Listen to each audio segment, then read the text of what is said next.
Hey guys, tonight we are stepping back in time, not into the shining armor of a valiant knight, but into the thick, grimy tunic of the man who made it. We're going to feel the searing heat of the forge, the sting of sweat in our eyes, and the crushing weight of a hammer that feels more like an anchor than a tool. Forget the romantic image of the village blacksmith, all wise smiles and bulging biceps. The life we're about to explore is one of constant pain, suffocating smoke, and thankless, back-breaking labor. Frankly, you probably won't survive this, not with your hearing, your lungs, or your optimism intact. So, before you get comfortable, take a moment to like the video and subscribe, but only if you genuinely enjoy what I do here. And for a bit of fun, post your location and what time it is where you are. I always love seeing how far these stories travel. Now, dim the lights, maybe turn on a fan for that soft background hum, and let's ease into tonight's journey together. The first thing you feel is the cold. Not a gentle chill, but a deep, damp cold that seems to radiate from the very earth beneath you.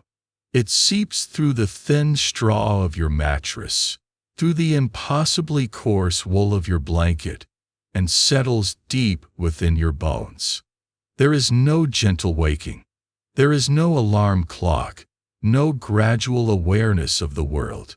There is only the sudden, jarring kick to the palate where you sleep, followed by a gruff, familiar voice that cuts through the pre-dawn darkness.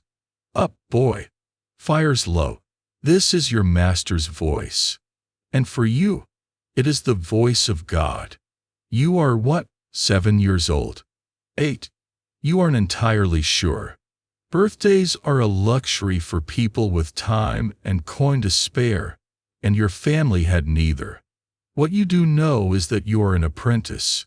A few seasons ago, your father, a tenant farmer with too many mouths and not enough land, walked you into this village. He'd shaken the master's hand, a parchment was marked, and just like that, you were sold. Not in the way of a slave, not quite, but into a formal, binding agreement of indenture. For the next 7 years, you belong to this man. You will work for him, obey him, and live under his roof. In return, he will feed you, clothe you, and, somewhere in the distant, unimaginable future, teach you the mysteries of iron and fire. It's a mainstream historical fact that apprenticeships were the bedrock of medieval trades, a system for passing skills from one generation to the next. But from your perspective, lying on the cold floor, it just feels like you've been traded for a slightly less hungry future. You don't get to hit a snooze button. You don't get to bargain for 5 more minutes. Hesitation is met with another kick, this one less of a warning and more of a painful promise. So you scramble out from under the blanket, the rough-hewn floorboards sending splinters of ice up the soles of your bare feet. Your world is a small, cramped space tucked away in a corner of the main house, just on the other side of the wall from the master's own chamber. You can hear him and his wife stirring, their grunts and mutters a familiar part of your morning symphony. Your first task is always the same, the fire. Not the glorious, roaring forge fire you dream of one day commanding. No, this is the domestic hearth in the main room, the heart of the house.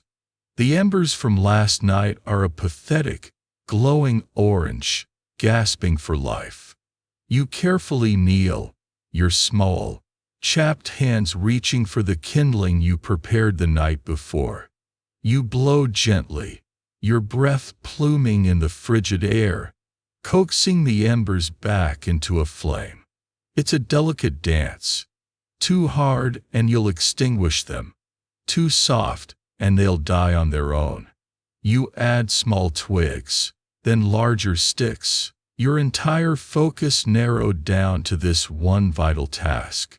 If the fire goes out completely, you'll have to use the fire steel, a frustrating process of striking flint against iron, hoping a spark catches in a bit of charred linen. Wasting that precious resource, or the time it takes, will earn you a cloud on the year. Once the fire is stable, licking happily at a new log, the real work begins. Your day is not about smithing. Not yet. Your day is a relentless cycle of chores, a life of servitude that supports the entire household. You are the lowest rung on a very short ladder. Next, the water. You grab the 2 wooden buckets by the door. They are heavy even when empty, the rope handles digging into your palms. You slip on a pair of ill-fitting wooden clogs, your only footwear, and step out into the darkness. The village is still asleep, shrouded in a thick, wet mist that clings to everything. The air smells of damp earth, wood smoke, and something sour from the animal pens. You trudge the well-worn path to the village well, a journey you could make with your eyes closed. The crank is stiff and groans in protest. Your entire body has to work to lower the bucket, then haul the sloshing, impossibly heavy prize back to the surface. Your arms burn, your back screams, but you do it twice, filling both of your buckets. The journey back is a careful, painful balancing act. You lean back, using your body as a counterweight, your small legs trembling with the effort. Water sloshes over the rims, soaking the front of your tunic and chilling you to the core. A wet tunic in this cold is more than uncomfortable, it's dangerous. But spilling too much means another trip to the well, and you don't have time for that. This water is for the master's wife, for the morning's cooking and washing. You pour it into the large barrel in the corner of the main room, your muscles sighing in relief as the weight is released. You've been awake for less than an hour, and you're already exhausted. This is your medieval full-body workout. No expensive gym membership required. Then comes the task you dread most. You collect the chamber pots. One from your master's room, one from the corner of the main hall. They are heavy, earthenware jugs filled with the night's waste. The stench is eye-watering, a sharp, ammoniacal funk that makes you gag. You carry them, one at a time, out to the cesspit at the back of the property, a simple hole in the ground, buzzing with flies even in the cold. But you don't empty all of it. Here's a quirky little tidbit for you. Urine was a surprisingly valuable resource. Your master's wife uses the lant, as it's called, for cleaning and laundry, as the ammonia acts as a potent degreaser.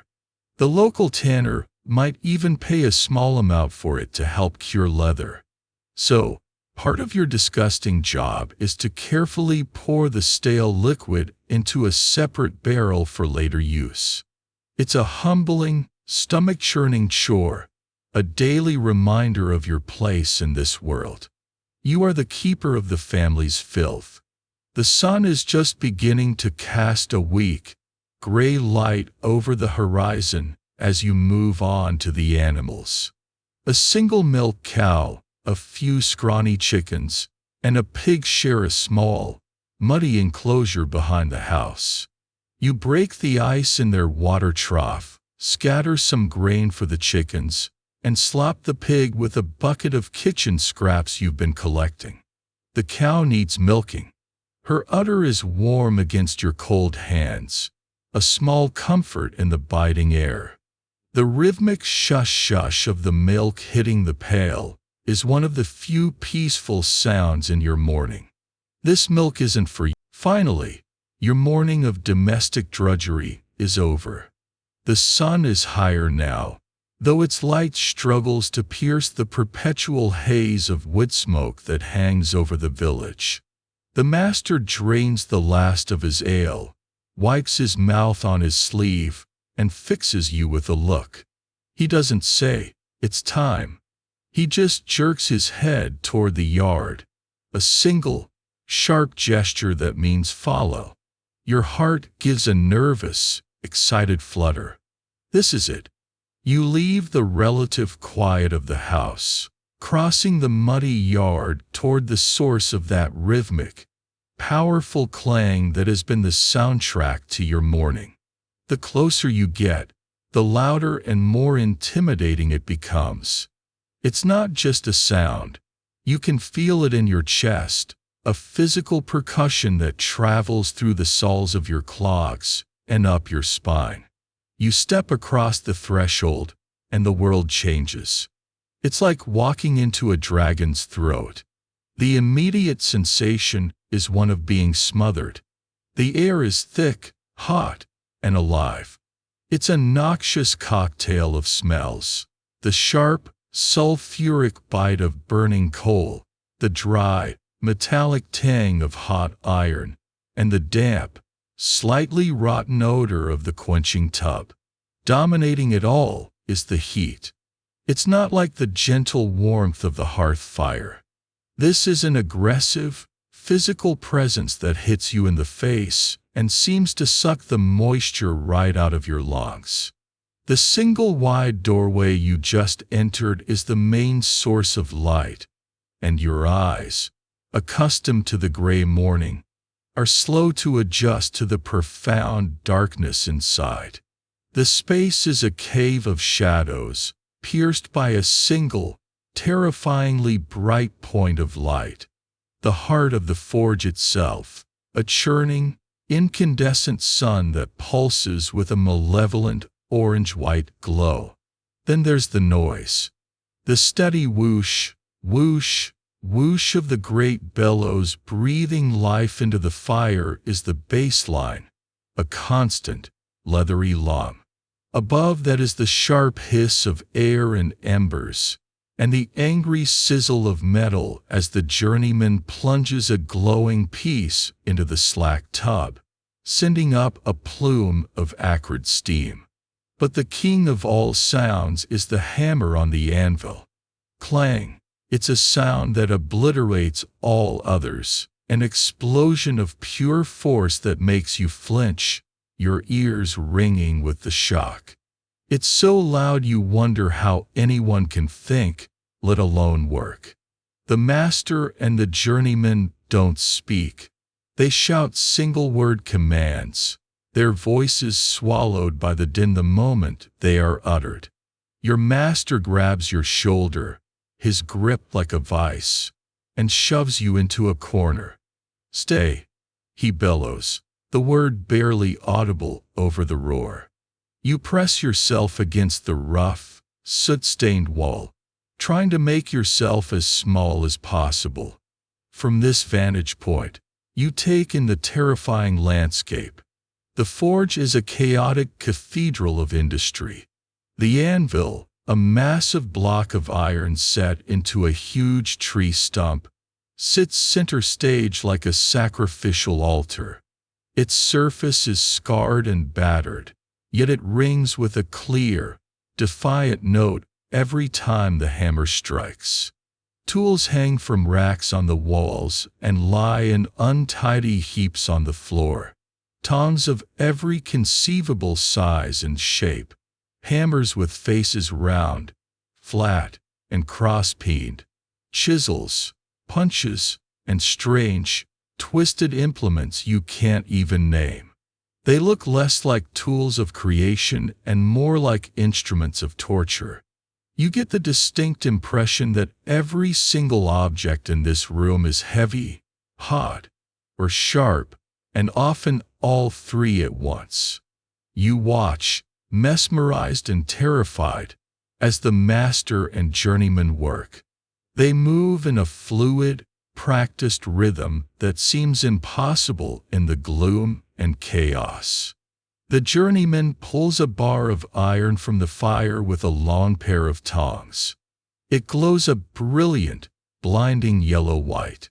He swings it to the anvil.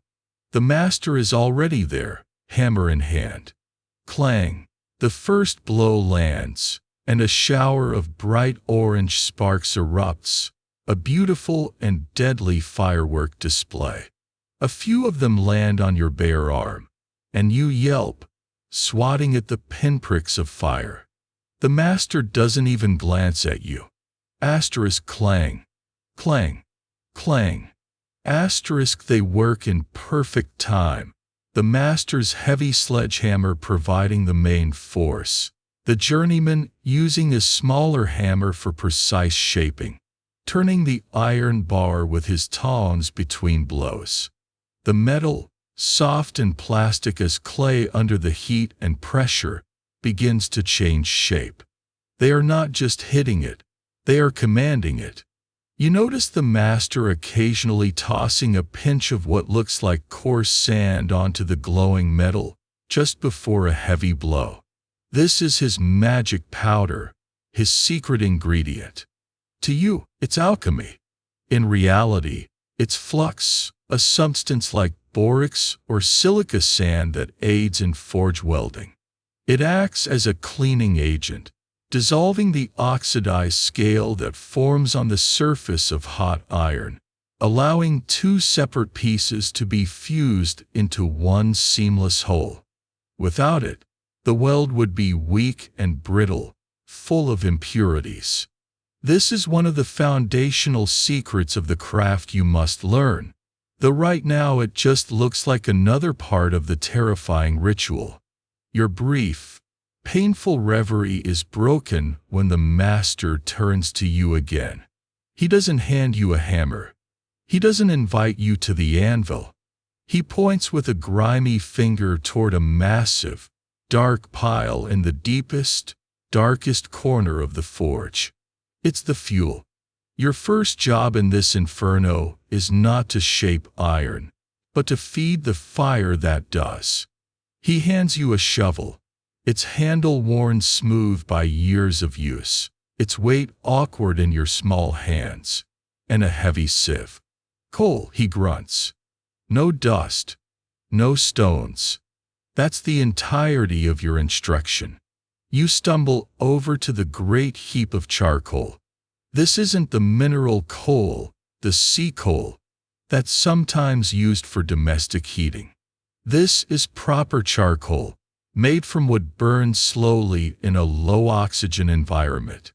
It's the preferred fuel for any respectable smith, a mainstream historical fact of the era, because it burns hotter and, crucially, cleaner than mineral coal, which is often riddled with sulfur. Sulfur is the smith's great enemy. It infests the iron, making it weak and brittle when hot, a condition they call hot short. A single bad batch of fuel could ruin a week's worth of hard work. So your job, you quickly realize, is vital. You are the quality control specialist for the fire itself. You shovel the black, dusty chunks into the sieve and shake. A cloud of fine, choking black powder billows up, coating your face, filling your nostrils, and making you cough. You sift and sort, picking out the pieces of dirt, stone, and any chunks that look wrong. You then haul the cleaner, sorted charcoal in a heavy bucket over to the forge, careful to stay out of the swing of the hammers, and dump it where the master can easily scoop it into the fire's heart. Your arms ache. The air you breathe is thick with soot. Every time you cough, you feel a gritty residue in the back of your throat. This is the origin story for the black in Blacksmith, and you're wearing it, breathing it, and probably eating it. Historians still argue whether the village blacksmith was seen primarily as a respected artisan, essential to the community, or as a fearsome, almost supernatural figure. The next morning, the cold floor feels a little less shocking. The routine of chores, the fire, the water, the waste, the animals, is already becoming an ingrained, thoughtless rhythm. But this time, when the master jerks his head toward the forge, the nervous flutter in your chest is mixed with a heavy dose of dread. You know what awaits you. The choking dust, the deafening noise, the soul-crushing labor of sifting charcoal. You trudge across the yard, your body already aching in anticipation. For weeks, this is your life. You are the fuel boy. You are the sweeper of soot. You are the fetcher of tools, the carrier of iron bars, the emptier of the quenching tub when the water becomes too thick with scale and filth. You learn the names of the tools not by using them, but by being yelled at to pass them. Boy, the flat jaw tongs. Not those, you idiot, the bolt tongs. Each mistake earns you a cuff or a curse. Your hands are perpetually black, the grime ground so deep into the skin that no amount of scrubbing with the harsh lye soap can remove it. You develop a constant, hacking cough, the kind that brings up a fleck of something dark and gritty. The ringing in your ears is now your constant companion, a permanent, high-pitched hum that is the new sound of silence. You are learning the geography of the forge, the precise location of every tool, the subtle shift in the fire's color that indicates its temperature, but you are learning it all from the periphery, an outcast in the temple of iron. You are not yet part of the mystery. You are merely its servant. Then, one day, the journeyman is sick. A fever has laid him low, and he lies shivering in his cot. The master is in a foul mood. He has a pressing order from the manor for a new set of plowshares, and he is a man behind. He looks at you, his eyes narrowed, a flicker of something, desperation, annoyance, in his gaze. He doesn't have his striker, the man who provides the powerful, rhythmic blows of the sledgehammer. And he doesn't have his bellows mat.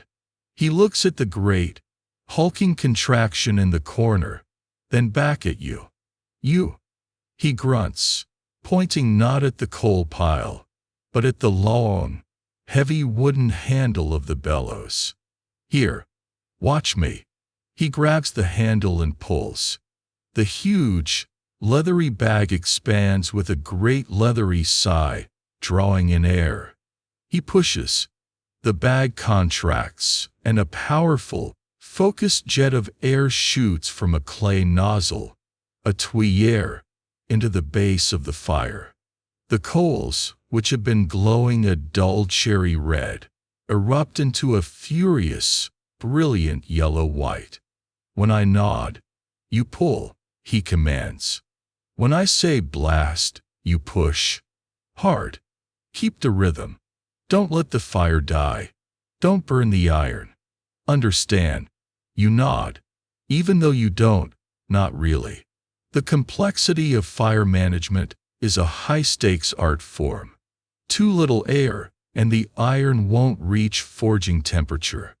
Too much air, and you can actually burn the iron, oxidizing it to the point where it becomes useless slag. The master's entire livelihood rests on this balance, and today, he's entrusting it to a 7-year-old with a persistent cough. No pressure. He turns his back on you, trusting you to do as you're told, and begins his own work, a one-man whirlwind of activity. He pulls a thick bar of iron from the rack and shoves it deep into the fire's heart. He turns to you. He nods. You pull the heavy handle down. It's heavier than it looks, and the movement is awkward. The leather groans. You wait. He watches the iron, his head cocked, judging its color. Blast, he barks. You throw your entire weight into the push. The handle moves upward, and a jet of air surges into the fire, which roars in response. You've done it. Now do it again, and again, and again. This is your new job. You are the lungs of the forge. It sounds more important than being the fuel boy, but in practice, it is a new circle of hell. The work is brutally monotonous. Pull down, wait. Push up, wait. The handle is long and has a wicked swing to it, requiring you to use your back and legs, not just your arms. Within an hour, your shoulders are on fire. Your back, already strained from hauling water and charcoal, is screaming in protest. A blister begins to form on your palm where it rubs against the worn wood. You have to keep the rhythm, matching the pace of the master's work. He heats the iron, carries it to the anvil, hammers it, and by the time he's done with one heat, the next piece of iron needs to be ready. There is no rest. The mainstream historical fact is that the double-action bellows, which could provide a continuous blast of air, were a significant technological advancement. But many village forges, like this one, still relied on a simpler, single-chamber or twin-chamber system that required this constant, manual pumping. This technology was the engine of the Iron Age, but you are its living, sweating, gasping motor. The master works with a grim, focused efficiency, performing both his and the journeyman's tasks. He hammers, turns the iron, reheats, all while shouting commands at you. Softer, boy, softer. You'll burn it. Then, minutes later, blast it, you lazy whelp. Are you sleeping over there? You try to adjust, to read the subtle cues, but you're just a child, and your entire world has been reduced to the agonizing up and down motion of a wooden lever. You are a human machine, and you are starting to break down. The blister on your palm tears open. The raw skin stings with every movement, but you can't stop. You shift your grip, trying to ease the pressure, but it's no use. You just have to push through the pain. Sweat pours down your face, stinging your eyes and leaving white, salty streaks in the layer of soot that is your new skin. You try to wipe your brow with your sleeve, but your timing is off. The master shouts for a blast, and you push, your movement clumsy, your feet tangled. You stumble, and for a terrifying second, you lose your grip on the handle. It swings back wildly. You lurch forward to grab it, and your cheek makes contact with the hot metal of the forge's hood. The pain is electric, a white-hot flash that erases all other sensations. You scream, a thin, pathetic sound that is mostly swallowed by the roar of the fire. You stumble back, clutching your face, the smell of seared flesh filling your own nostrils. The master turns, his face a mask of pure fury. He's not angry that you're hurt. He's angry that you stopped. The iron in the fire, at the perfect temperature just a moment ago, is now cooling. The rhythm is broken. The work has stopped. Get back to it, he roars, his voice more frightening than the burn itself. Tears stream down your face, mixing with the soot and sweat. Your cheek feels like it's on fire. But the fear of the master is greater than the pain. Sobbing, you grab the handle again, the raw flesh of your hand screaming as it grips the wood. You fall back into the rhythm. Pull down, push up. Every movement is agony. Every blast of air into the fire feels like it's fanning the flames on your own face. This is your life now. Pain, fear, and the endless, mindless pumping of the bellows. You are no longer an apprentice. You are a bellows slave. Here's a quirky. The journeyman eventually recovers from his fever, but he returns to the forge a paler, weaker version of himself. He can work, but he tires easily. The master, still behind on his orders, has no choice but to keep you on the bellows for part of the day. You've settled into the agonizing rhythm of it, your body now a landscape of calluses and sore muscles. The burn on your cheek has scabbed over into an ugly, weeping sore, a permanent reminder of your clumsiness. The raw patch on your hand is now a thick, hard callus. You are being reshaped by your labor, hardened and scarred like the iron in the fire. One afternoon, the master is working on a set of small, decorative hinges. The work is finer than usual, requiring a lighter touch. He finishes a piece, his movements economical and precise, and turns to the fire.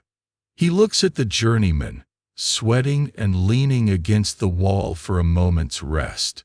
He looks at you, mindlessly pumping the bellows handle. He looks at the small offcuts of iron rods scattered near the anvil. A decision is made. Boy, he says.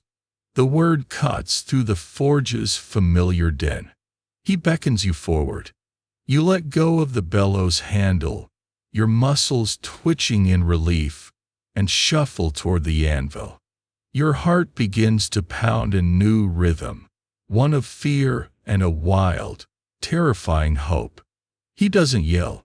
He doesn't seem angry. He picks up a smaller hammer from the rack, not the great sledge he wields, but a lighter one, with a round, domed face. He holds it out to you. Take it, he says. Your dirty hand closes around the handle. It's surprisingly heavy, the weight all concentrated in the head.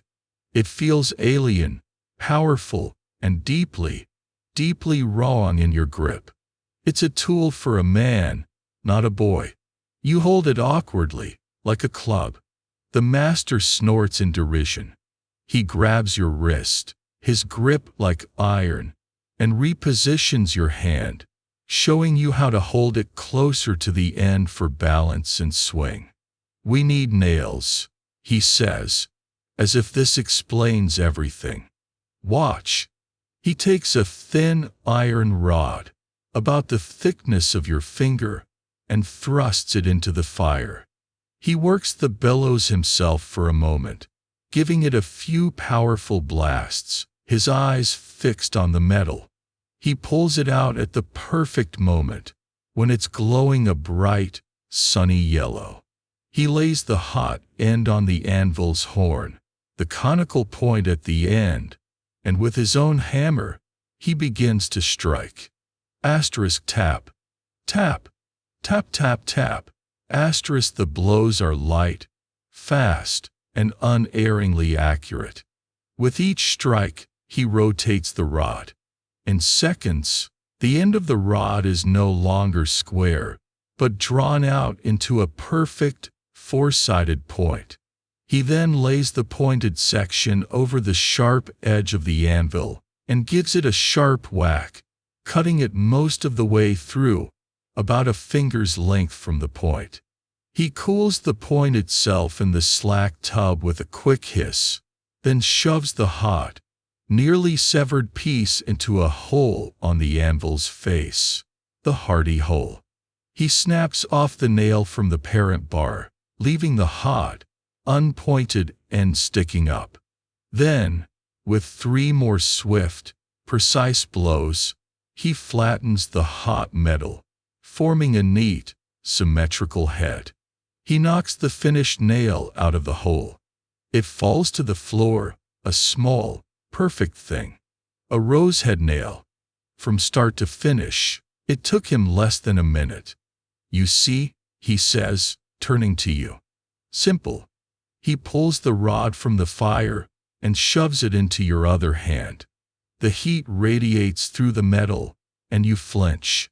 Now you are standing at the anvil. the sacred space. The hammer is in your right hand, the hot iron rod in your left. The master stands beside you, a mountain of judgment. The journeyman watches from the corner, a smirk playing on his lips. This is your moment, your first strike. You lay the glowing end of the rod on the anvil. You raise the hammer. It feels impossibly heavy. You swing. Thwack. The sound is all wrong. It's a dull, jarring thud. You missed the glowing tip and struck the colder part of the rod. A painful vibration shoots up your arm, stinging your teeth. The master growls, a low, guttural sound of displeasure. Again, the tip. You take a breath. The iron is cooling rapidly, fading from yellow to orange. You swing again. This time you hit the anvil. Directly. A loud, high-pitched ping echoes through the forge, and the hammer leaps from your hand as if it's been electrocuted. The shock is so intense it feels like your bones are rattling. You yelp and shake your hand, pins and needles racing to your fingertips. This is the smith's cardinal sin, a mistake that can damage the hammer, the anvil, and most immediately, the smith. Idiot boy, the master roars. You'll chip the face. Pick it up. Shaking, you retrieve the hammer. The iron rod is now a dull red, too cold to work. You've wasted the first heat. Humiliation burns hotter than any forge fire. You have to put the rod back in the fire, pump the bellows, and bring it back to temperature, your every move clumsy and shamed. The master doesn't help. He just watches, arms crossed. On the second attempt, you manage to actually hit the glowing metal. But your blows are weak, uncertain. You're terrified of hitting the anvil again. Instead of drawing the metal out into a neat point, you just flatten it into a misshapen paddle. You try to turn the rod as he did, but your timing is off. You create lumps and folds. It looks less like a nail and more like a metal worm having a very bad day. The master grabs the rod from you. You're letting it cool. He spits, shoving it back into the fire. Strike it like you mean it. It's iron, not a damned egg. Attempt number 3. The iron is hot. You are determined. You swing harder.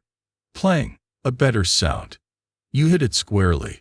A shower of sparks flies up, and you flinch away, closing your eyes for a second. In that second, your next blow goes astray. Another weak, glancing hit. The point you're trying to make is now bent, a pathetic metal hook. Nails were the bedrock of the medieval world. A mainstream historical fact often overlooked is the sheer quantity required. A single large structure, like a tithe barn or a ship, could use over 100,000 nails, each one made by hand, just like this. There were even specialist smiths, known as nailers, who did nothing else, all day, every day, churning out hundreds of nails in a single shift. And you can't even make one.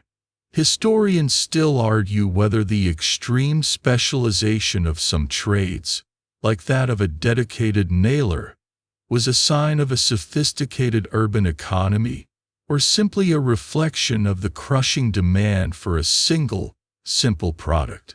Looking at your mangled piece of iron, you suspect it was the latter. The world needed so many nails that some poor souls were sentenced to a lifetime of making nothing else. It was the factory production line of its day, and you have just failed the entrance exam. The master has seen enough. With a snarl of disgust, he snatches the rod and the hammer from you. He doesn't even reheat the iron, which is now barely glowing. In 3 sharp, angry blows, he flattens your lumpy mess into something resembling a point. He nicks it, puts it in the hearty hole, snaps it, and with two contemptuous smacks, life settles into a new, grim pattern. You are the bellows boy, the coal sifter, the general dog's body. The memory of your failure with the nail is a constant, quiet shame. You no longer dream of the anvil. You just focus on the task at hand, on surviving the day without a cuff or a curse. You get better at your menial jobs. You learn to anticipate the master's need for a blast, to keep the fire at a consistent, shimmering heat. You learn to sort the charcoal with an efficiency that borders on unconscious. You are becoming a better piece of equipment. Sometimes, when the work is simple and repetitive, the master allows you to take over a task from the weary journeyman. You might be tasked with holding a punch steady while the master strikes it, your fingers just inches from the hammer's blow. Or you might be allowed to use the sledgehammer, not for delicate shaping, but for the brutal, brainless work of flattening a thick bar of iron. Your swings are clumsy, and the heavy hammer feels like it's trying to pull your arms from their sockets. But you are, finally, hitting hot metal. It's not creation, it's demolition, but it's a start. You are slowly, painfully, being integrated into the violent dance of the forge. One sweltering afternoon, the forge is a microcosm of hell. The master is working on a particularly difficult repair, the iron tire for a cartwheel. It's a huge, heavy ring of metal that has snapped. Rewelding it is a task that requires speed, strength, and perfect timing. The entire ring won't fit in the forge, so he has to heat the two broken ends simultaneously, bring them to a brilliant white heat, and then, in a matter of seconds, bring them to the anvil and fuse them together with a flurry of hammer blows. Any hesitation, and the weld will fail. The air is thick with tension. He and the journeyman have the two ends glowing in the fire. "Blast it, boy! More!" he yells, and you pump the bellows with all your might. Your tunic soaked through with sweat, your lungs burning. He judges the color, a shade of white, so bright it hurts to look at. Now, they move as one, pulling the incandescent ends from the fire and swinging them toward the anvil. They overlap the ends. "Hammer!" the master screams at the journeyman. But as the master repositions his tongs for a better grip, he shouts at you, "Boy! The flux! Quick!" The small horn of powdered borax sits on a bench near the anvil. In your haste to obey, to finally be a useful part of the process, you forget the first rule of the forge: never rush. You lunge for the horn, your clogs slipping on the grimy, uneven floor. You stumble, your arms flailing for balance. To your right, on that same bench, lies a heavy bar of iron the master had been working on just minutes before. It is no longer glowing. It is just a bar of black metal, indistinguishable from any other piece of cold scrap lying around. Except it is not cold. Your right hand, reaching out to break your fall, lands squarely on it. The pain is not a sensation. It is your entire universe. It's a white-hot, blinding flash that vaporizes thought, sound, and sight. There is a horrific, sizzling sound, and the sickeningly sweet smell of your own flesh cooking. A scream is torn from your throat, high and animal. You recoil, snatching your hand back, but the damage is done. The skin of your palm and fingers is gone, replaced by a ghastly, seared white surface. The master, in the middle of the most critical part of the weld, spins around, his face a thundercloud. "Silence!" He roars, his fury absolute. The journeyman is already striking the weld, but the master's concentration is broken. Your scream has shattered the delicate, high-stakes moment. He is not looking at a child in agony. He is looking at a costly interruption. The journeyman, his face pale, finishes the last hammer blow and shoves you away from the anvil. "Get it in the slack tub," he urges, his voice a low, hurried whisper. He pushes you toward the large barrel of filthy water. You plunge your hand in. The shock of the cold is a brief, merciful anesthetic. The searing pain subsides to a deep, throbbing ache. But the water is a murky soup of black scale, metal filings, and who knows what other filth. You are essentially marinating your catastrophic wound in a bacterial stew. When the chaos of the weld is over, a success, you hear the master grunt. No thanks to you. You are banished from the forge. You stumble back toward the house, cradling your hand, which has now begun to throb with a terrifying intensity. You are crying uncontrollably, not just from the pain, but from the shame and the terror. The master's wife sees you coming. She tuts, her expression one of pure annoyance. An injury like this makes you useless. You can't work. You can't even do the simple house chores. You have transformed from a cheap asset into a liability. She sits you down at the table and inspects the wound. The burn is deep, a third-degree injury by modern standards. The skin is blistered and weeping a clear fluid. Her medical kit is a wooden box filled with dried herbs, small pots of grease, and scraps of linen. This is the front line of medieval medicine. Her methods are a blend of pragmatism, tradition, and sheer superstition. First, she needs to clean it.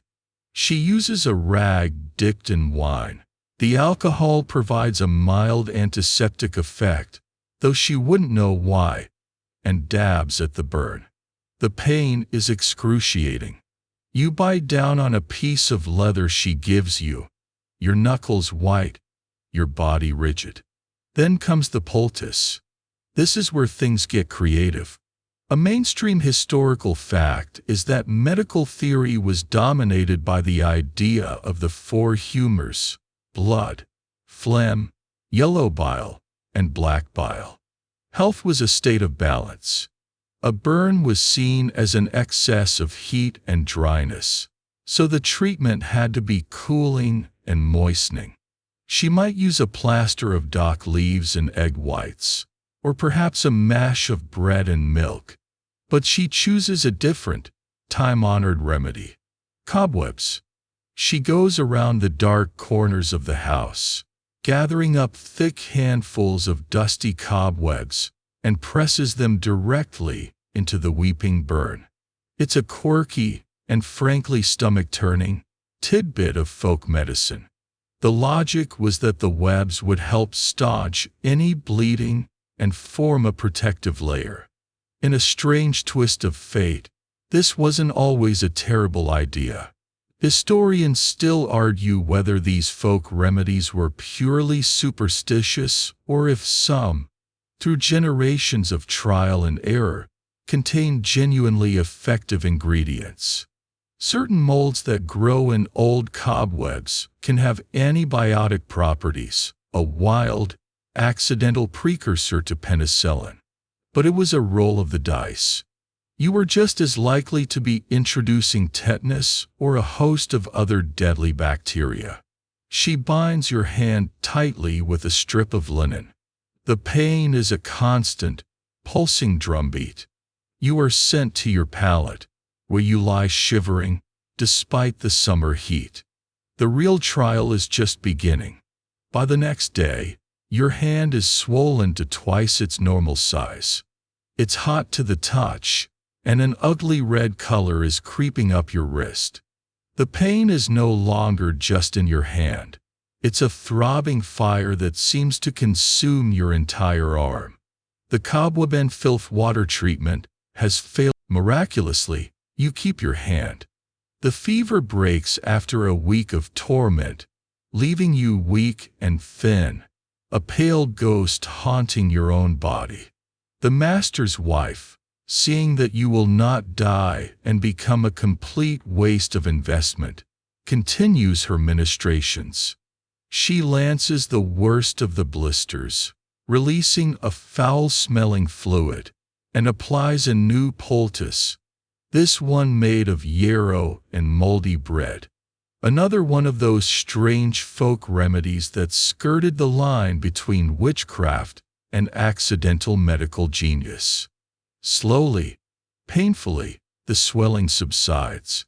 The angry red skin calms, then scabs, then scars. What emerges is not the hand you once knew. It is a puckered, shiny landscape of scar tissue. The skin is tight, pulling your fingers into a slight, permanent curl. You have to consciously work to straighten them, and the motion is stiff, the feeling dull. It is a smith's hand now, branded by the trade in the most literal way possible. The years that follow are a blur of soot and labor. You grow. The boy of 7 becomes a youth of 14, then 15. Your voice deepens. Your shoulders broaden. The muscles in your arms and back, forged by the bellows and the sledgehammer, become dense and powerful. You are no longer the frightened child cowering in the corner. You are a fixture of the forge, as much a part of its grim symphony as the anvil's ring. You have learned the craft not through gentle instruction, but through blows, curses, and the brutal trial and error that left your body marked with a dozen smaller burns and scars. You can now read the fire's mood by its color, from the dull blood red of a tempering heat to the brilliant, sizzling white of a welding heat. You can draw a point, form a head, and even execute a simple forge weld under the master's unforgiving eye. Your ugly, misshapen first nail is a distant, shameful memory, buried under the thousands of functional, uniform nails you have since hammered out. The 7 years of your indenture are up. There is no ceremony, no parchment, no handshake. One evening, as you clean the tools, the master simply says, "Your term is done." That's it. 7 years of your life. A childhood given over to servitude, dismissed in 4 words. You are now, officially, a journeyman. The name itself implies freedom. You are a man of the journey, free to leave this forge, to travel the country, to seek work and wages where you can find them. It's a beautiful, liberating idea. It is also a complete fantasy. Where would you go? You have no family to return to. You haven't seen them in 7 years and have no idea if they are even still alive. You have no money. Your entire payment for 7 years of labor was room, board, and the knowledge now locked in your muscles and mind. You own nothing but the ragged tunic on your back and the scarred hand you can call your own. To walk out of the village would be to starve. The freedom of the journeyman is the freedom of the destitute. The master knows this. The next morning, he makes you an offer. It's not a negotiation. He tells you the terms. You can stay. You can continue to work in his forge.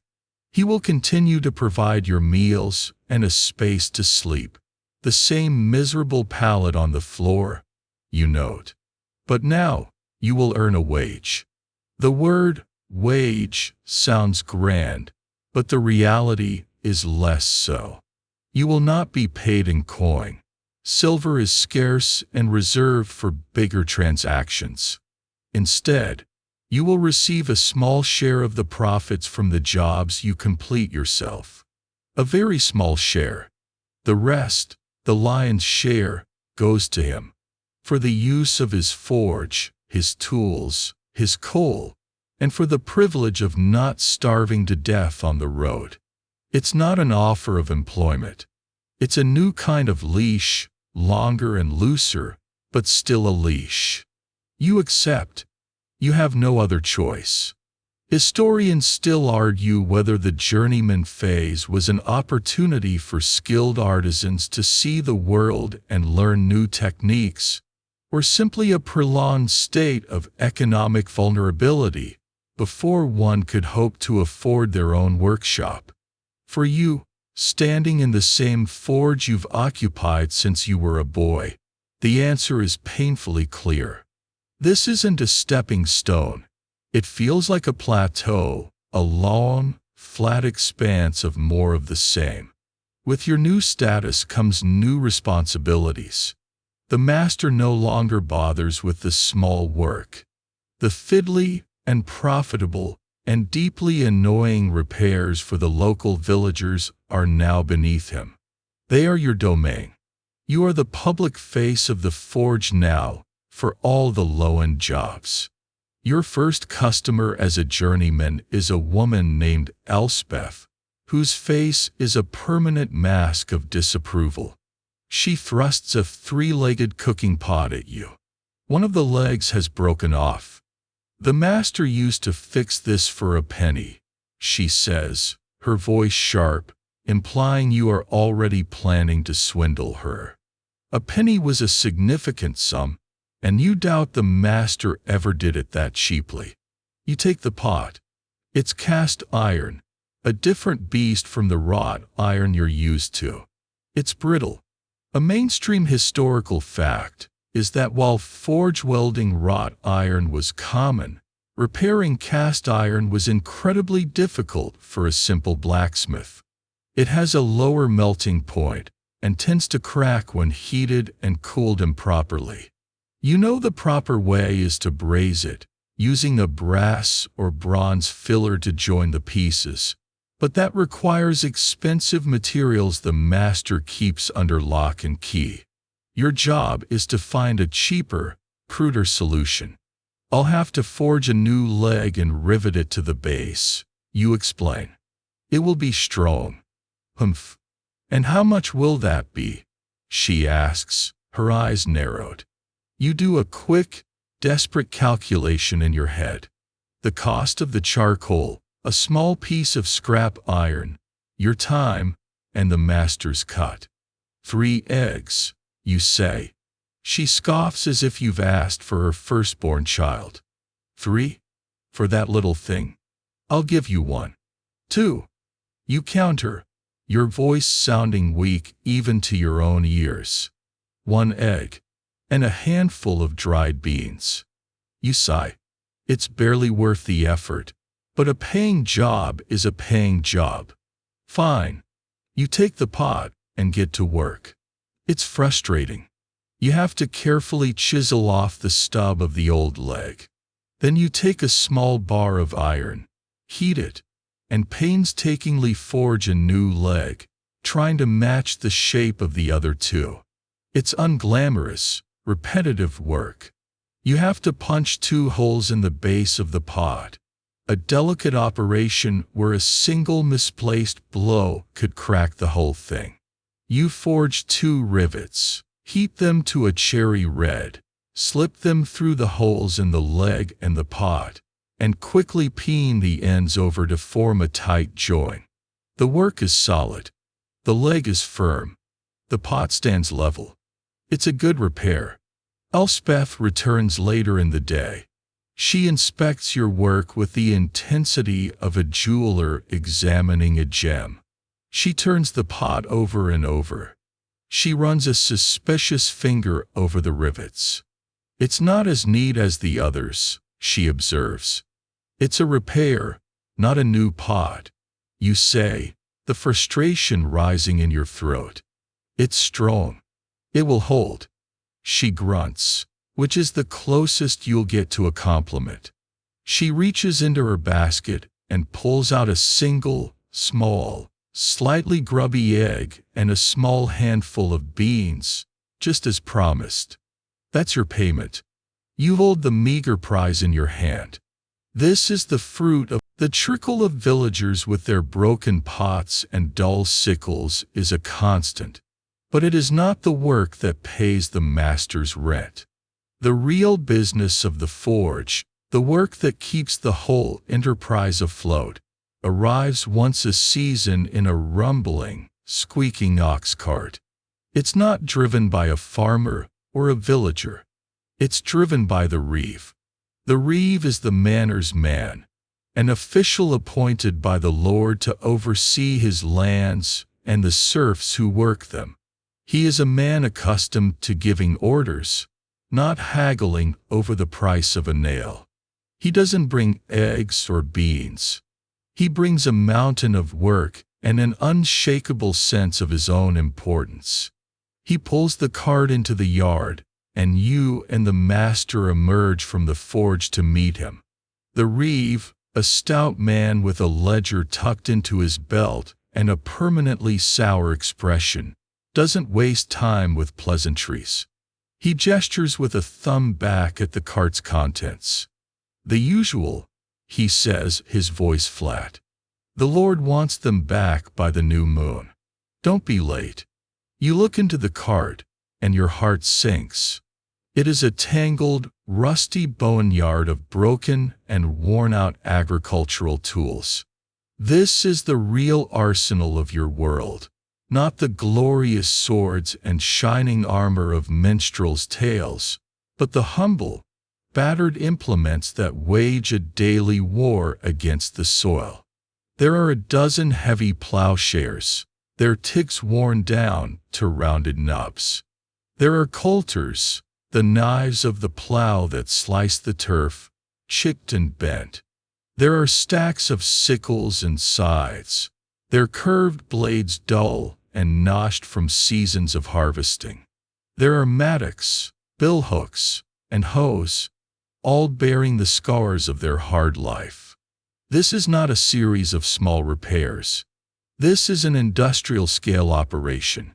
The reeve makes a few notes in his ledger. The master nods grimly. This work isn't paid for by the piece. Your master holds his land and his forge in exchange for service to the manor, a system known as sergeanty. A mainstream historical fact is that many skilled craftsmen, from smiths to millers, held their positions through such obligations rather than simple rent. The master's payment is the right to exist here and apply his trade. Your payment will be the continued privilege of a roof over your head and a bowl of stew at the end of a very, very long day. Historians still argue whether artisans in this position were essentially free contractors in a feudal system or a specialized class of serf, tied to the land and the lords will just as surely as the men who tilled the fields. As the reeve gives the master a final, stern look before leaving, you feel much closer to the latter. You are not your own man. You are a cog in the great manorial machine. The work begins immediately. You and the master, with the old journeyman now mostly relegated to bellows work and simple tasks, form a grim production line. The priority is always the plowshares. The plow is the engine of medieval life. Not the simple scratch plow of the ancient world, but the heavy-wheeled plow, the caruca, with its iron share and coulter. This tool is what tamed the heavy, damp, clay-rich soils of northern Europe, allowing for the vast expansion of agriculture that fueled the growth of kingdoms. Without the blacksmith to forge and repair these iron components, the whole system collapses. You are not just mending a tool. You are maintaining the foundation of the entire food chain. Repairing a plowshare is a task of immense skill and brutal effort. It isn't just a matter of hammering the point back into shape. The iron wears away, and after a season of grinding through rocky soil, there's simply not enough metal left. The solution is to add new metal, and to do it in a way that creates a superior tool. You must steel the plowshare. The master directs you. You take a worn-out share and a bar of precious steel. Steel, which is iron with a specific amount of carbon mixed in, is much harder and holds an edge far better than simple wrought iron, but it is also much more expensive. The master wouldn't dream of making a whole plowshare from it. Instead, you will laminate the two metals together, creating a tool with a soft, tough iron body and a hard, durable steel cutting edge. It's the best of both worlds, a composite material born of fire and thrift. The process is a high-wire act. You heat both the iron plowshare and the smaller bar of steel in the fire, watching the colors with an eagle eye. They must reach a perfect, bright white welding heat at the same moment. Too hot, and the steel will burn, its carbon turning to ash, ruining its hardness.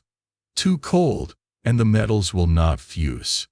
You pull them from the fire, incandescent and spitting sparks. The master lays the steel bar along the worn edge of the plowshare. He scatters the flux, the glassy sand you saw him use as a boy, over the join.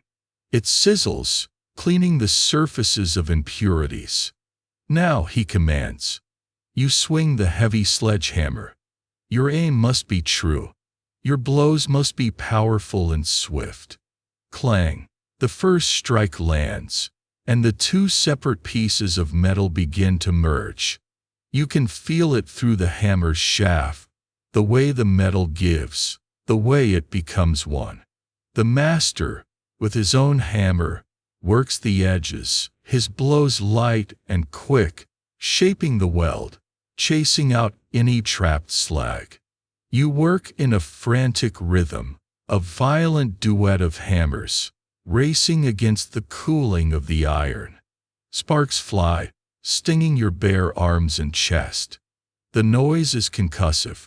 The heat is intense. After a dozen blows, the deed is done. The two metals are now one. You have given the plowshare a new lease on life. Now do it again. 11 more times. Then you move on to the sickles. They're fine. Curved edges are chipped and worn. You have to heat each one, carefully reforge the edge, thinning the metal without making it brittle, and then grind it sharp on the huge, man-powered grindstone that sits in the corner of the yard. Turning the crank on the grindstone while the master or journeyman presses a blade against the spinning stone is another form of thankless, muscle-shredding labor. Water drips onto the stone to keep the blade from overheating and losing its temper, splashing you with a cold, gritty spray. After every piece is repaired, the master takes a small, specially shaped punch and hammers his mark into the warm metal, a small cross within a circle. It's a quirky little detail, but this touch mark is his signature. It's a guarantee of his work, a sign of pride, and, if the tool should fail, a clear indicator of who is to blame. You watch him do it. You have repaired just as many of these tools as he has. Your sweat and blood are on them. But it is his mark, his reputation, that is being stamped into the iron. You are still an extension of his will, his hammer arm. The days bleed into one another. You wake before dawn. You work until you can no longer see. You fall onto your pallet too exhausted to even dream. Your world is reduced to the repetitive motions of making and mending. Forge, hammer, quench. Forge, hammer, quench. There is no artistry here, no room for creativity. This is about function, durability, and speed. You are not an artist. You are a one-man factory, churning out the instruments of survival for a society that barely knows you exist. You are forging the links of the food. The last of the repaired plowshares and sharpened sickles have been loaded onto the ox cart. The reeve gives a final, grudging nod, makes a mark in his ledger, and trundles away, leaving behind a blessed silence and a yard blessedly empty of broken tools. A collective sigh of relief seems to pass through the forge. The great seasonal task is done. The master's obligation to the manor is fulfilled for now. You, the master, and the old journeyman spend the next few days in a state of relative calm, returning to the familiar rhythm of mending pots, shoeing the odd horse, and forging nails. The work is still hard, but the crushing pressure is gone. It feels like waking from a long, exhausting fever dream. This piece is shattered less than a week later. The reeve returns. This time, however, he is not on his slow-moving ox cart. He is on horseback, and he is not alone. Beside him rides a man whose clothes are of a much finer cut. His tunic is dyed a deep, rich blue, his boots are soft leather, and he carries himself with an air of quiet, unassailable authority. This is the Lord's steward, the man who manages the entire household, the Lord's right hand. This presence in your yard is as alarming and out of place as a wolf in a chicken coop. You and the master wipe your hands on a rag and step out of the forge, blinking in the sunlight. The steward dismounts, his movements crisp and impatient. He doesn't look at you. He addresses the master as if you are a piece of the scenery. My lord is building a new gate for the entrance to the inner bailey, the steward says, his voice devoid of any warmth. He requires hinges, not the crude things you make for barns. He requires work of quality. The way he says the word quality makes it sound like an accusation, an open question as to whether you're capable of such a thing. He unrolls a small piece of parchment. It's not a legal document, it's a drawing. A sketch, rendered in charcoal, of a great strap hinge. But it's unlike any hinge you have ever seen. It's not a simple, functional bar of iron. It's a riot of intricate, curling scrollwork, like a great iron vine meant to grow across the face of the oak gate. It terminates in finely wrought leaves and, at its very end, the snarling head of a wolf, the symbol of the Lord's own coat of arms. The master stares at the drawing, and you see a flicker of something in his eyes you've never seen before: fear. Not the impatient anger he shows you, or the grim determination he shows at difficult weld, but genuine, heart-pounding fear. This is not a repair job. This is a command performance. It is to be a demonstration of my Lord's power and prestige. The steward continues, his gaze cold. A visiting bishop is expected within the month. The gate, and your hinges, will be the first thing he sees. They must be impeccable. He rolls the parchment back up. You will be supplied with the finest Swedish iron, and a bar of steel for the wolf's teeth. You will not waste it. My lord is a generous patron, but a harsh judge of failure. He doesn't need to elaborate. Failure doesn't mean haggling over a lower price. Failure means fines that would beggar the master for a decade. It could mean the forfeiture of the forge, the loss of his position, his land, his entire livelihood. It could mean a public flogging or a day in the stocks for the crime of embarrassing the Lord. The steward's unspoken threat hangs in the air, heavier than any sledgehammer. "It will be done, sir," the master says, his voice tight. The steward gives a curt nod, mounts his horse, and rides away, the reeve scrambling to follow.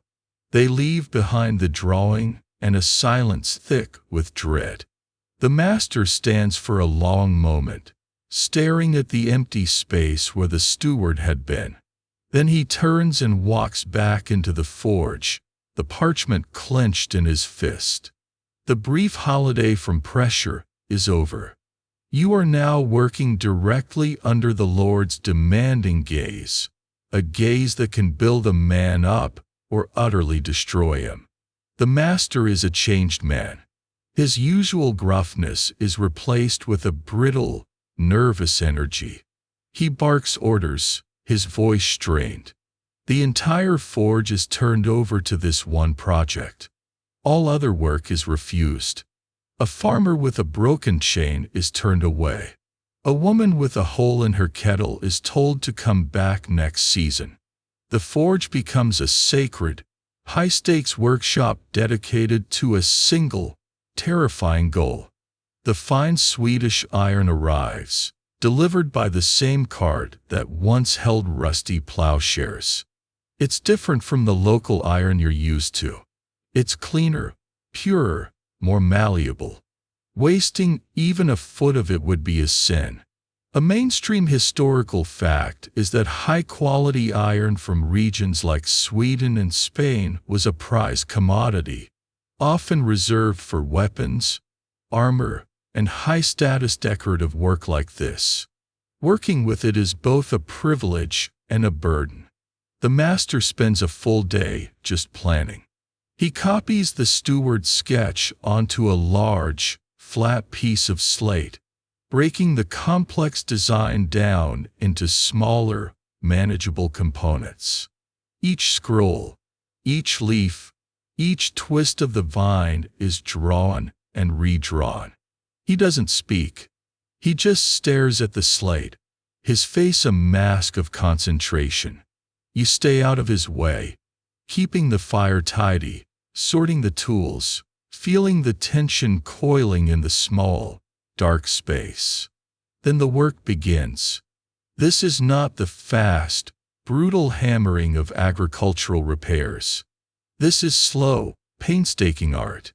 The master assigns you the simplest part of the design, the long, tapering strap that will form the hinge's backbone. It requires drawing out a thick bar of iron, a process of heating and hammering to lengthen and shape it.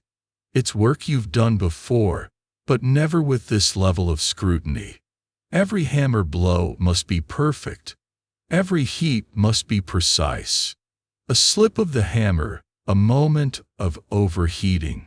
Any mistake could create a flaw in the piece, a weak spot that the master would see instantly.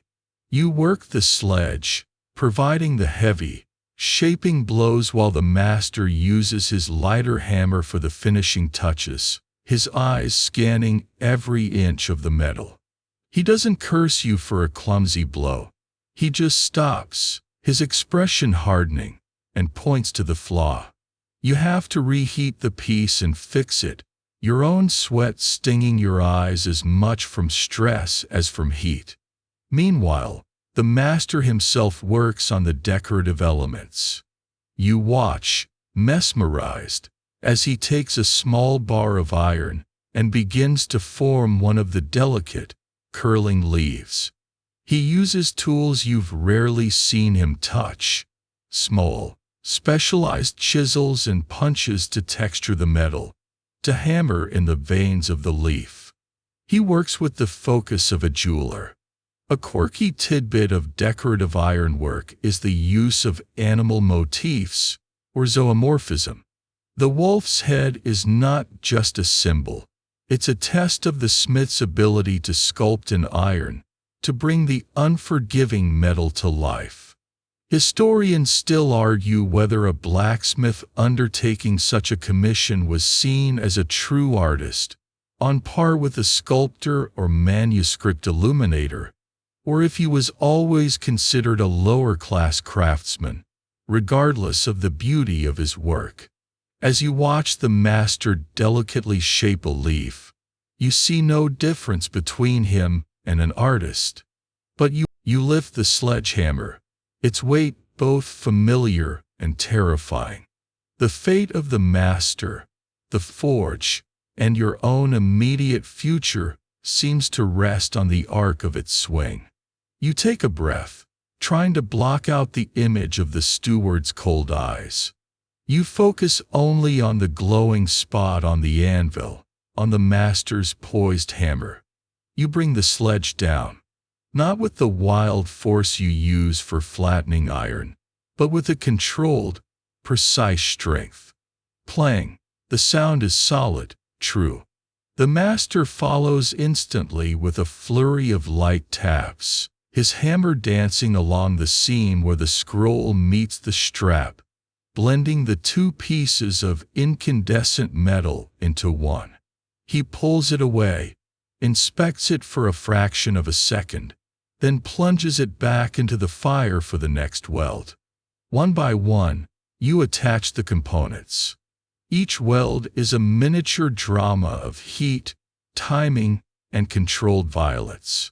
The great iron vine grows on the anvil, scroll by scroll, leaf by leaf. The tension in the forge is so thick you could cut it with a chisel. Even the old journeyman, tasked with keeping the tools organized, seems to be holding his breath. Finally, the last piece, the snarling wolf's head, is welded into place. The master works the final join with a feverish intensity, then steps back, his chest heaving. He stares at the hinge, a monstrous, beautiful thing, its black form silhouetted against the forge's glow. It is done, and it is perfect. It matches the drawing, but it possesses a life and a menace that no charcoal sketch could ever capture. The next day, you and the master, along with the journeyman, load the two massive hinges onto a handcart. They are impossibly heavy. The journey up to the manor castle is a slow, grueling procession. You are leaving your familiar world of soot and smoke and entering a different realm.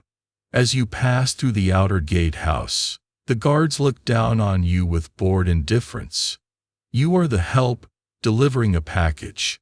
The inner bailey is a whirlwind of activity. Stonemasons are setting the last blocks of the new gatehouse, their chisels ringing a counterpoint to the distant clang of your own forge. Carpenters are hoisting the massive new oak gates into place. And everywhere, there are people whose clothes are clean, whose hands are soft. You feel grubby, out of place, a creature of the underworld brought into the light. The steward appears, his expression as sour as ever. He inspects the hinges, running a critical finger over the welds and the fine details of the wolf's head. He makes no comment. He simply gestures to the carpenters. Mount them, he commands. You spend the next 2 hours helping the carpenters. Your strength is needed to lift the colossal hinges into position while they drill holes and hammer in the enormous bolts that will hold them. When the work is finished, the steward orders the gates opened and closed several times. They swing smoothly, silently. The ironwork is magnificent, a declaration of power and artistry spread across the warm oak. The steward stares at your work for a long time. Finally, he turns to the master. "My lord will be pleased," he says.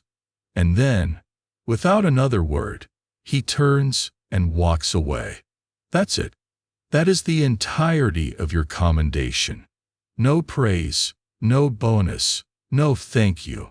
Just the absence of punishment. The master seems to sag with relief. The terror has passed. He has passed the test.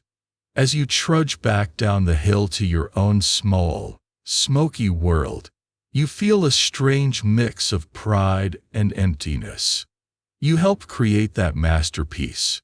But up there, in the world of lords and stewards, you are invisible. Your return to the village coincides with a strange new awareness. While the lord's men see you as a mere laborer, the villagers have started to look at you differently. Your role in the Great Hinge Project has been noted. Whispers follow you. The forge has always been a place of both necessity and fear, but now the awe seems to be growing. You are not just the boy who mends pots. You are one of the men who tamed iron for the Lord himself. This new respect is colored by a deep-seated superstition. A few days later, a young woman approaches the forge. She is wringing her hands, her eyes wide with fear. "Master Smith," she says, addressing you directly, as the master is busy inside. "It's my mother. She's taken ill with a wasting sickness." The wise woman says it's an elf shot. Elf shot, a classic medieval diagnosis. It was believed that invisible elves or fairies could shoot tiny, magical arrows into people or livestock, causing sudden, mysterious pains or sickness. A mainstream historical fact is that such beliefs were a common way to explain illnesses that had no obvious physical cause, from arthritis to certain kinds of infections. "What do you want me to do?" you ask, confused. They say cold iron can thwart the fairy folk," she whispers, her gaze darting around as if the elves might be listening. Can you forge a charm? Something for her to wear. Here you are, at the crossroads of metallurgy and magic. To you, iron is a material with predictable properties. It gets hot, it gets soft, it welds, it rusts. To her, it is a substance with supernatural power. The belief in the protective power of cold iron against evil spirits, fairies, and witches is an incredibly persistent piece of folklore. The quirky tidbit here is that its origins might be surprisingly practical. The Iron Age displaced the Bronze Age. Those who wielded superior iron weapons could defeat those with softer bronze. Over centuries, this memory of iron's technological power might have morphed into a belief in its magical power.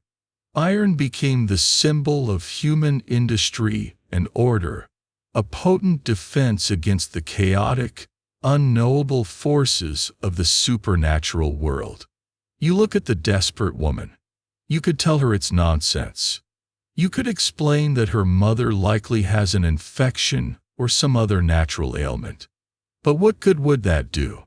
It would shatter her hope and earn you a reputation for being callous and arrogant. Besides, the master has always quietly tolerated and profited from these beliefs. It's part of the business. "I can," you say, your voice taking on a gravity you don't feel. You take a small piece of scrap, a leftover from the Lord's fine Swedish iron. You don't make a show of it. You simply heat it, hammer it into a small, flat disc, punch a hole in it, and quench it in the slack tub. The process takes less than 5 minutes. You hand the simple iron pendant to her. "Let her wear this against her skin," you instruct, "and boil water with a piece of iron in it for her to drink." The second part is your own invention, a bit of theatrical flair. Her face floods with relief. "Thank you, Master Smith. Thank you. What do I owe you?" "A loaf of your next baking," you say. It feels like a fair price for a miracle. This opens a new and strange part of your job. You become a dealer in talismans. A farmer whose prize cow has stopped giving milk comes to you for an iron nail to hang over the barn door to ward off witches. You are asked to forge small iron crosses to be sewn into the clothes of children. A man suffering from nightmares pays you for the water from your quenching tub, the forge water, which is believed to have the iron charm you forge for the sick woman's mother seems to work. A week later, the daughter returns with a warm, crusty loaf of bread and news that her mother is sitting up and taking broth. Whether it was the power of cold iron, the natural course of the illness, or the placebo effect in its most primal form, you do not know. You just know that your reputation in the village has been solidified. You are no longer just the master's helper. You are a smith in your own right, a man who can mend a pot, and, perhaps, a life. This newfound status, however, does little to change the fundamental, brutal reality of your existence. You are still desperately poor. Your wage remains a tiny fraction of the forge's earnings, and those earnings are not a steady stream of silver coins. The Lord's Great Commission was a matter of obligation, not payment. The agricultural work for the manor was the same. Your income, the actual substance you live on, is a chaotic, unpredictable trickle of things.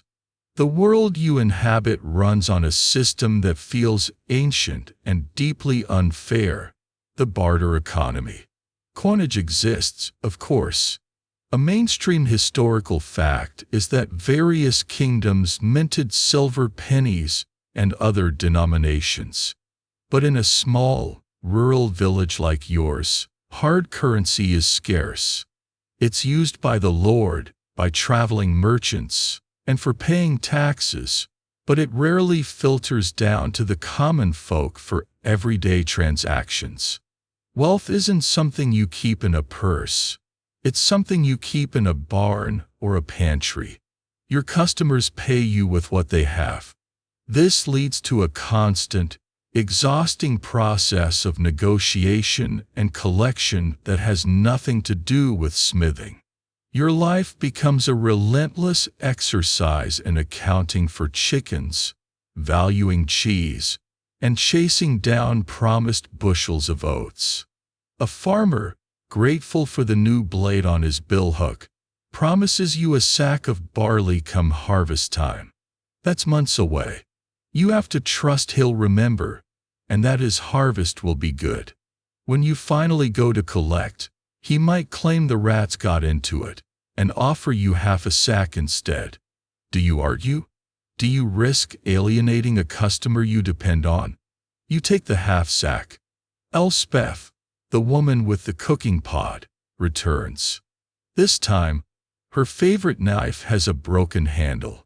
You spend an hour carefully fitting a new wooden handle, securing it with a tight iron ferrule you forge yourself. The agreed price is a ball of yarn. She hands it to you. It's small, and the wool is coarse and lumpy. It's barely enough to darn a pair of socks. But it is a ball of yarn, as promised. You have been paid. The problem is, you can't eat yarn. You can't use it to pay the master for the charcoal you burned. So now you are not just a smith. You are a part-time wool trader. You have to find someone who needs yarn and has something you need more. Maybe the tailor's wife will trade it for a few candles. Or perhaps the Fletcher needs wool for his goose feather flights. Your work doesn't end when the iron is cool. It ends when you have successfully converted your payment into something of actual use. This system is a breeding ground for disputes. A quirky tidbit of medieval life is the sheer volume of court cases arising from barter disagreements. The manorial court, presided over by the Lord Steward, would hear endless cases of debt, where the currency was not money, but goods and services. John the miller swore to give me a bushel of flour for mending his cartwheel, but he gave me rye flour, not wheat. Agnes Weaver promised a bolt of cloth for shoeing her donkey, but the cloth is full of knots. These were the real economic battles of your world. You find yourself in the middle of one such battle. The local brewer, a large, perpetually red-faced man named Thomas, commissions a new set of iron hoops for one of his brewing tuns. It's a big job, taking the better part of 2 days. You and the master work together, welding the long iron straps and shaping them into perfect circles. The agreed-upon price is a small barrel of his next batch of ale. Ale is a good currency. It's always in demand, and even the master enjoys a regular horn of it. It's as good as coin, if not better. The barrel is delivered. That evening, the master taps it. He pours a horn for himself, one for you, and one for the old journeyman. He takes a long drink, then sputters, his face contorting in disgust. Watered down, he roars, slamming the horn on the table. That swindling cheat has watered it down. It's thin as piss. He's right. The ale is weak, insipid, a pale imitation of the brewer's usual strong, rich brew. You have been cheated. The master is livid. The next morning, he storms over to the brewery, you in his wake, and confronts Thomas. The brewer, of course, denies everything. He claims it's a perfectly good batch. He shrugs. A barrel is a barrel, he says with a smirk. An argument erupts. Voices are raised. Insults are traded. The brewer accuses the master of making the hoops too tight. The master accuses the brewer of being a thief. In a world of coin, you could have an agreed-upon price. The quality of a silver penny is, usually, consistent. But the quality of ale, of cheese, of a chicken? It's all subjective. Historians still argue whether the barter system fostered a strong sense of community interdependence or if it created a climate of constant, low-level suspicion and conflict. From where you're standing, listening to the brewer and your master nearly come to blows over the quality of a fermented beverage, you're leaning heavily toward conflict. The dispute is never truly resolved. The master has no choice but to keep the weak ale, and his relationship with the brewer is now permanently soured. This has consequences.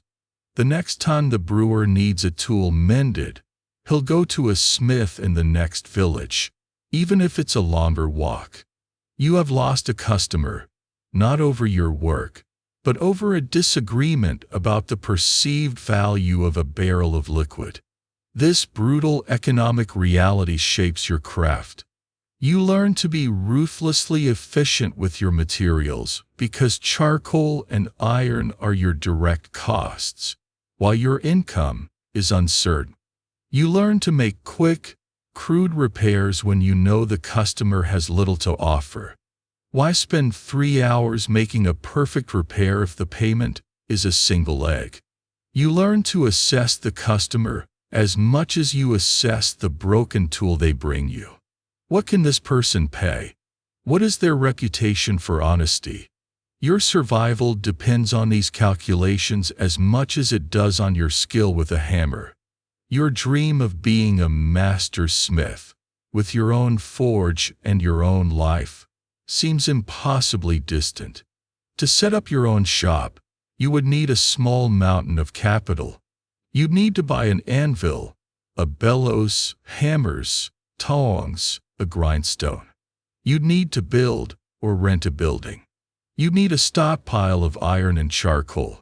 How could you ever save for that when your income is a slow trickle of perishable goods? You're paid in eggs you eat, ale you drink, and yarn you have to trade away at a loss. You are trapped in a cycle of subsistence, working not for profit, but for your next meal. The cruelest reality of your life isn't the heat or the noise or the physical pain. It's the simple, crushing fact that you are working constantly, creating things of value and utility every single day, yet you can never seem to get ahead. The bitter aftertaste of the brewer's weak ale seems to linger for weeks, a constant reminder of the thankless grind of your life. Every transaction is a struggle, every payment a gamble. You fall into a rhythm of grudging work and meager reward, your world defined by the small-scale dramas of the village economy. You dream not of glory or wealth, but of a customer who pays, on time, with something of actual value. It is a small, tired dream, and it is about to be utterly annihilated. The disruption arrives at midday, in the form of a rider, not the steward or the reeve, but a liveried man-at-arms, his leather jack embossed with the Lord's snarling wolf crest. He doesn't dismount. He reins in his horse in the middle of the village square and unrolls a scroll. His voice, trained for the battlefield, cuts through the quiet bustle of the day. By decree of our noble Lord, Baron Philip de Vere, he bellows, let it be known that the king has called his banners. Our Lord rides to war in France in 2 moons' time, to reclaim his Majesty's rightful lands. All tenants and vassals are to make ready. All obligations are to be met. God save the king. A nervous silence falls over the village. War. It's a word spoken by minstrels and priests, a distant, bloody affair of kings and nobles. But now, it has arrived in your square, on horseback, with a deadline. For the farmers, it means a war tax, a levy on their grain and livestock. For the young men, it could mean being called up for the militia, handed a cheap spear, and marched away, likely never to return. For you, it means something else entirely. The man-at-arms wheels his horse around and stops directly in front of your forge. He fixes the master with a hard stare. "Smith," he says, his tone leaving no room for argument. "The quartermaster will arrive tomorrow. You are to produce 3,000 arrowheads and 200 spear points. Your normal work is suspended. All other obligations are secondary. The price for failure will be steep." He doesn't wait for a reply. He spurs his horse and is gone in a cloud of dust, leaving a fresh wave of terror in his wake.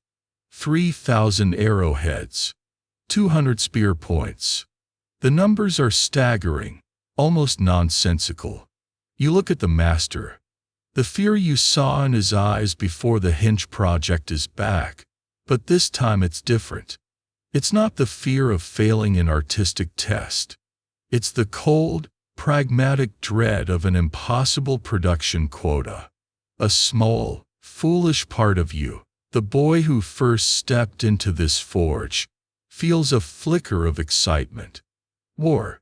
This is what smiths are for, surely? Forging the tools of heroes. You imagine crafting a magnificent longsword, its blade gleaming, its balance perfect. A knight's shield, bossed and beautiful. A gleaming coat of mail. You picture yourself as a vital part of a glorious adventure. You are an idiot. The master sees the look on your face and gives a short, bitter laugh. "Swords?" he scoffs, reading your mind. "Swords are for the king's armorers in the city, boy. They are the work of a lifetime, made for men whose lives are worth more than this entire village. We are not armorers. We are blacksmiths. We don't make the weapons for knights. We make the weapons that kill the horses they ride on, and the poor sods they trample. Now, stop dreaming and clear the floor. We have work to do."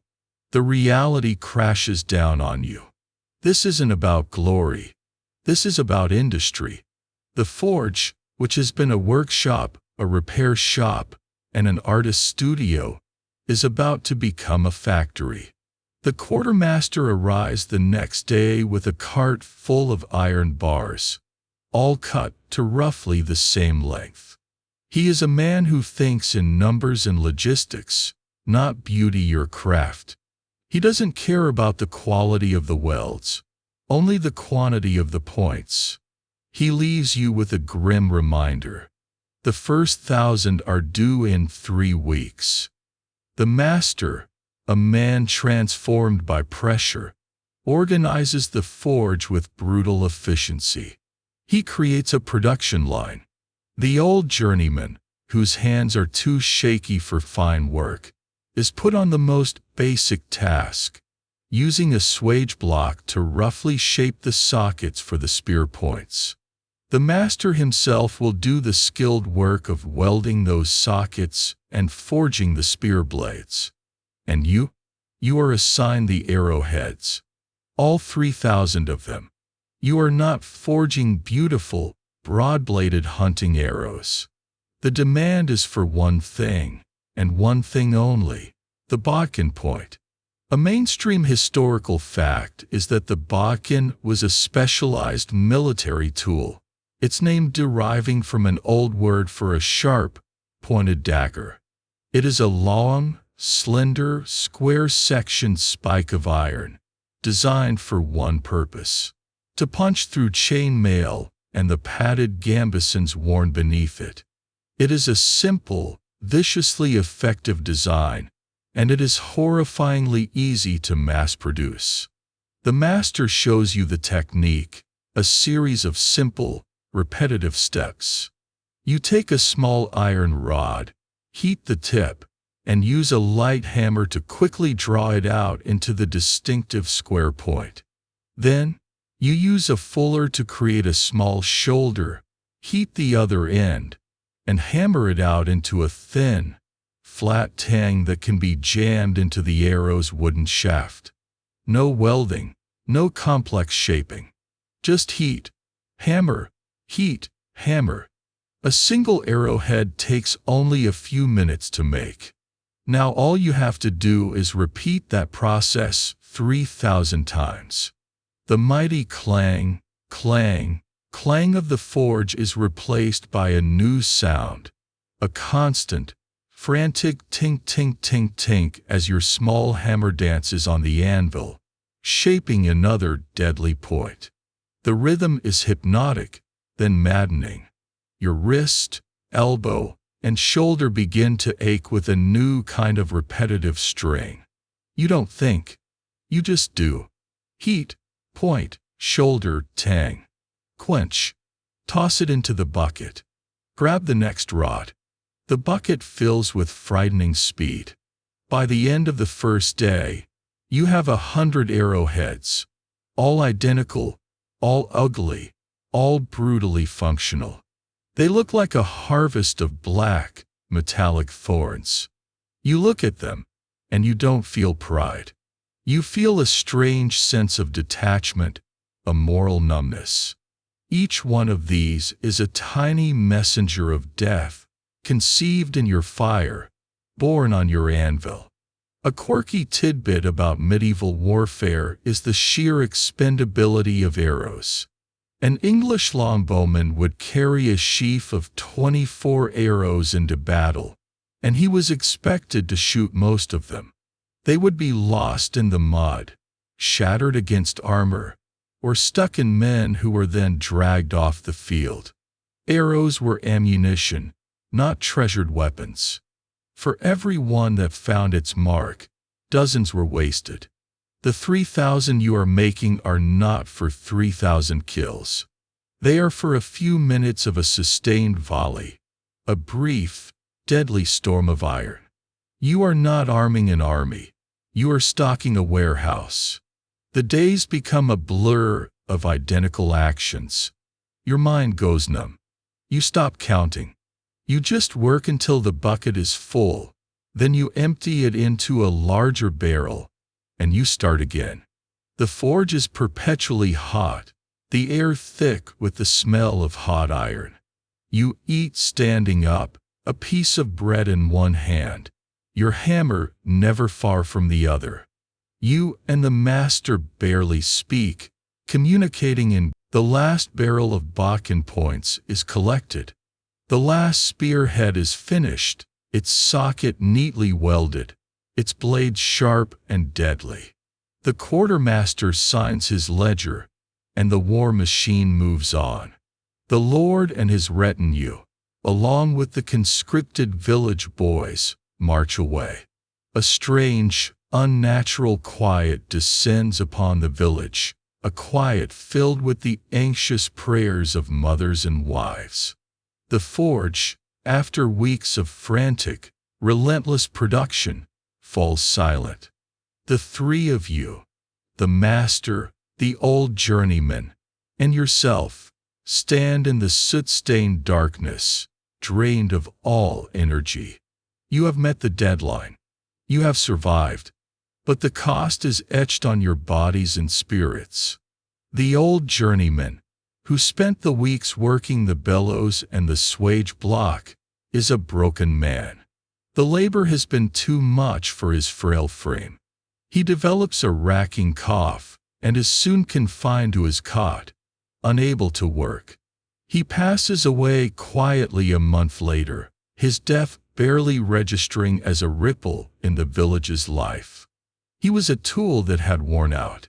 Now, it is just you and the master. The war production has hollowed the master out. He seems to have aged a decade in a few short months. The fire in his eyes, whether of anger or concentration, has dimmed. His hands, once so steady and strong, now have a persistent tremor.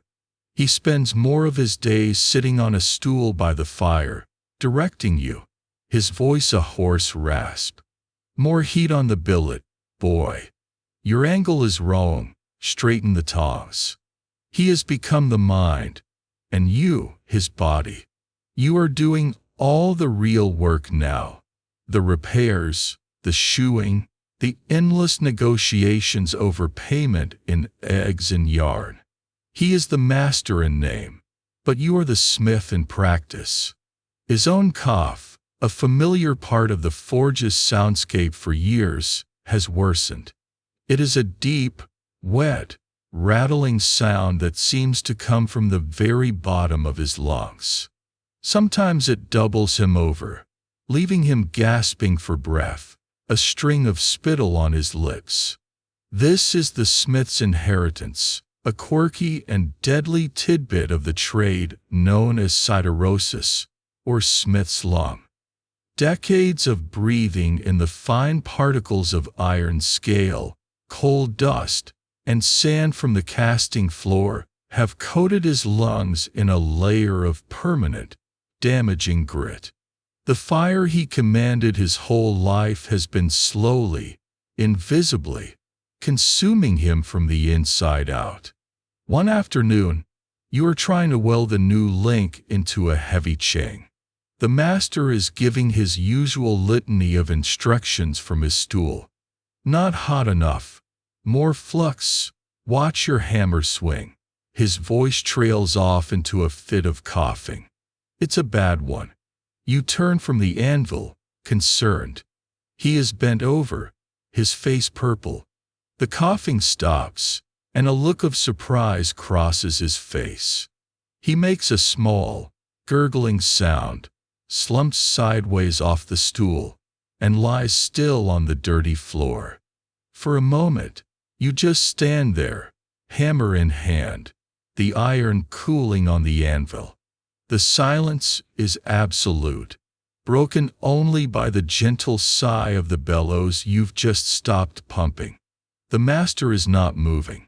You rush over, kneeling beside him. His eyes are open, staring at nothing. There is no breath. The great, formidable, terrifying presence that has dominated your entire life. The man who was your owner, your teacher, and your tormentor, is gone. He didn't die in a glorious battle or from a noble ailment. He died on a filthy floor in a cloud of his own dust, his life extinguished as simply and finally as a candle being snuffed out. The master's wife comes running at your call. Her scream is sharp and raw. The news travels through the village like a grass fire. The smith is dead. The next few days are a confused blur. The master is buried in the churchyard. There is a small, somber service. The villagers look at you with a new, uncertain expression. They are not looking at a journeyman anymore. They are looking at the only smith left. The forge lies cold and silent, a dark, hollow shell. The steward arrives from the manor, his expression as impassive as ever. He speaks to the widow, his words quiet but firm. The manorial obligation continues. The village needs a smith. The forge cannot remain idle. That evening, the widow, her eyes red-rimmed and her face etched with a grief that is mingled with panic, asks you to sit with her at the hearth. The steward was here, she says, her voice trembling. He says you can take over the forge, if you'll have it. Your heart gives a great, powerful leap. This is it. The moment you have dreamed of, worked for, bled for. To be the master, to have your own forge, to be your own man. A lifetime of servitude is about to end. A lifetime of freedom is about to begin. But you must understand what you are taking on, she continues, her voice dropping to a whisper. She brings out a small, battered wooden box. The master's ledger. In it, he scratched out his accounts, his debts, and his obligations. She opens it, and the dream dies. The truth is a cascade of cold, hard reality. The master was deeply in debt. The incredible output for the war effort? The payment for that was not a bag of coin. The payment was the Lord forgiving the master's accumulated debts for the past 5 years. He had been falling behind on his dues, borrowing against future work. You didn't earn a profit. You just reset the debt to zero. The forge itself, the tools, the house, they are not owned. They are held from the Lord, and their use requires a yearly tithe of labor and coin you now have to meet. The tools are old. The great bellows, strained by the war production, has a slow leak that you now have to find and patch. The anvil, your anvil now, still has the fate chip on its face from where you struck it as a terrified boy. The hammers have loose handles. The tongs are bent. You are not inheriting a thriving enterprise. You are inheriting a failing business that is one bad season or one angry lord away from total collapse. A mainstream historical fact is that in many guild and manorial systems, the transfer of a workshop was a complex affair. A journeyman might marry the master's widow to secure the business, a practical arrangement that protected the woman and ensured the craft continued. The widow looks at you across the hearth, her expression unreadable. The unspoken offer hangs in the air. Marry me, and we survive together. Refuse, and we both likely fail. You have achieved your life's goal. You are Master Smith. The title is yours, but it is a hollow crown. The next morning, you walk into the forge alone. It is silent, cold, and dark. You run your scarred hand over the face of the anvil. It is yours. You pick up the master's favorite hammer. It is yours. The responsibility, the fear, the crushing weight of expectation, all of it, yours. Historians still debate the degree of social mobility possible for a craftsman in the feudal system.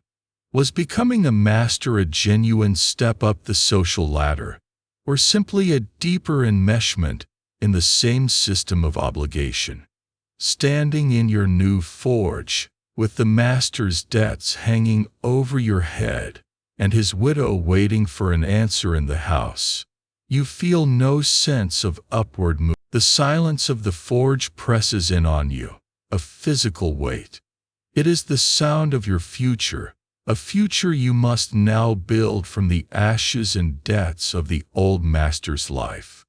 Your first act as the new master is not to light the fire or strike the anvil. It is a cold, hard calculation made in the dim light of the cottage hearth. The widow, a woman you have known your entire adult life as a distant, often stern figure, lays out the brutal truth of the situation. Alone, she will be turned out by the steward, her home and livelihood forfeit. Alone, you will be unable to meet the manorial dues, unable to afford the raw materials, unable to manage the complex barter negotiations you have only ever seen from the periphery. You are two halves of a failing business. Together, you might just form a whole that can survive. And so, you marry.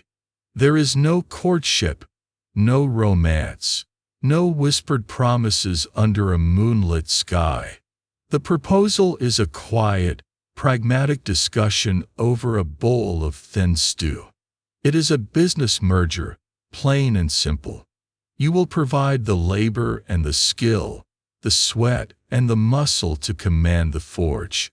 She will provide the legitimacy, the house, the established relationships, however strained, with the villagers, and the domestic management that keeps the entire enterprise from collapsing.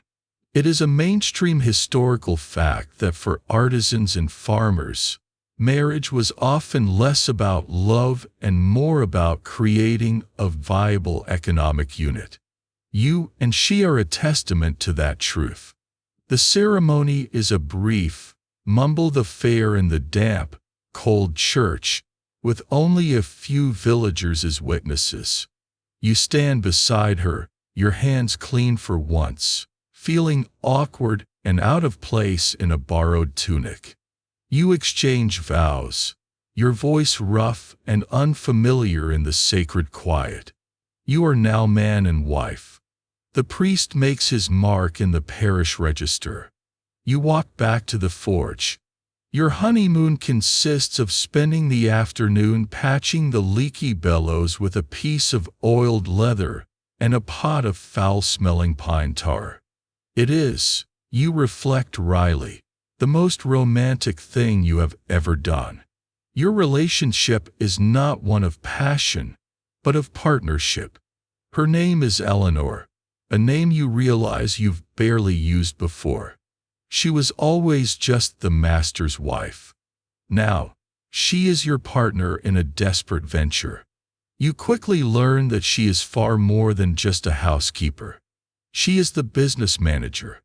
You may be the master of the iron, but she is the master of the accounts. She knows who in the village pays their debts, who waters their ale, and whose chickens lay the smallest eggs. She takes the yarn you earn for fixing a sickle and barters it with a traveling peddler for a block of salt, a commodity more precious than the wool it came from. She reminds you of overdue payments, her memory a far more reliable ledger than the old master's scattered scratchings. Historians still argue about the precise economic role of women in medieval trades. Were they silent partners, confined to domestic duties, or active participants in the business? In your reality, there is no debate. Eleanor is the forge's navigator. While you wrestle with the fire and the iron, she wrestles with the far more unpredictable world of people and their promises. You are the engine of the forge, she is its rudder. A grudging respect grows between you. born of shared hardship and a mutual will to survive.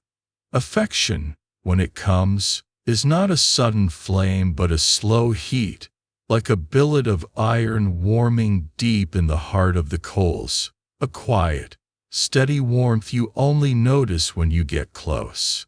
Life takes on a new, relentless rhythm. You are the first to rise, reviving the forge fire from its banked embers.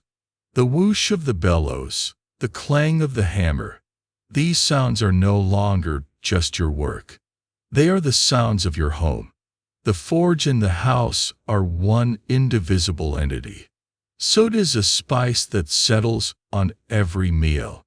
The fine black dust coats the blankets on your bed, finds its way into the water barrel, and lines the creases of your wife's hands as she kneads dough. There is no escape from it. Your world is monochrome, painted in shades of charcoal, iron, and ash. A year into your marriage, a son is born. He is a small, red-faced, screaming creature who brings a new and terrifying dimension to your life. Overwhelming fear. The forge, a place of controlled danger for you, is a death trap for a curious child. Every day is a battle against 1,000 potential disasters. A crawling baby makes a beeline for the glowing coals that have fallen from the hearth.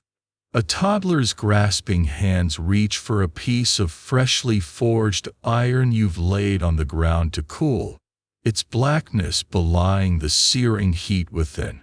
Your heart leaps into your throat a dozen times a day. There are no safety gates, no child-proof locks, no concept of making a space safe for baby. The only safety is constant, exhausting vigilance. It's the original form of helicopter parenting. Only the helicopter is you, wielding a pair of tongs to snatch your offspring away from a vat of quenching water. Your son grows up in this world of noise and danger. His lullaby is the ring of your hammer on the anvil. His first toys are not carved animals or colorful balls, but the cast-offs from your work. A quirky tidbit about medieval childhood is the simplicity of its playthings. You give him a smooth, heavy river stone to bang on the floor. You take a piece of scrap rod, heat it, and twist it into a simple ring for him to teeth on. Your shamefully bad first nail, which you found while cleaning out a corner, becomes his treasured doll. He learns to walk on the uneven dirt floor of the forge, his world a landscape of fascinating, forbidden objects. He learns to respect the fire, not because of gentle warnings, but because one day his curiosity gets the better of him and he touches the warm, not hot, thankfully, hood of the forge. His yelp of surprise and pain is a lesson more powerful than any words you could offer. It is a harsh education, this life forged in soot, but it is the only one you can give him. As he grows from a toddler into a boy, you see the inevitable happening. He starts to mimic you. While you work, he stands in the doorway, a small, silent observer, just as you once did. He picks up a stick and bangs it against a log, his face a mask of concentration, his clang, a soft thump, thump, thump. One afternoon, you look up from your work to see him trying to lift your smallest hammer. It's far too heavy for him, and he can barely raise it off the ground, his small body trembling with the effort.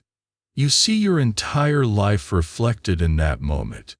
The awe, the struggle, the weight of the tool that will one day define his existence if he follows in your path.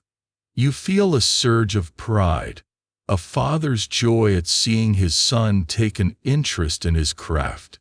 But it is followed immediately by a wave of profound sadness. Is this the life you want for him? A life of constant toil, of endless debt, of breathing in the dust that will one day choke him? A life where family is a business arrangement and home is a factory floor. You have built a family. You have a wife who is your partner, a son who is your legacy. You have survived. But looking at the grime on your son, whose name is Thomas after your wife's father, grows like a weed in the forge's grimy garden. He is a child of soot and cinders, his playmates the chickens in the yard and the shadows that dance on the smithy walls.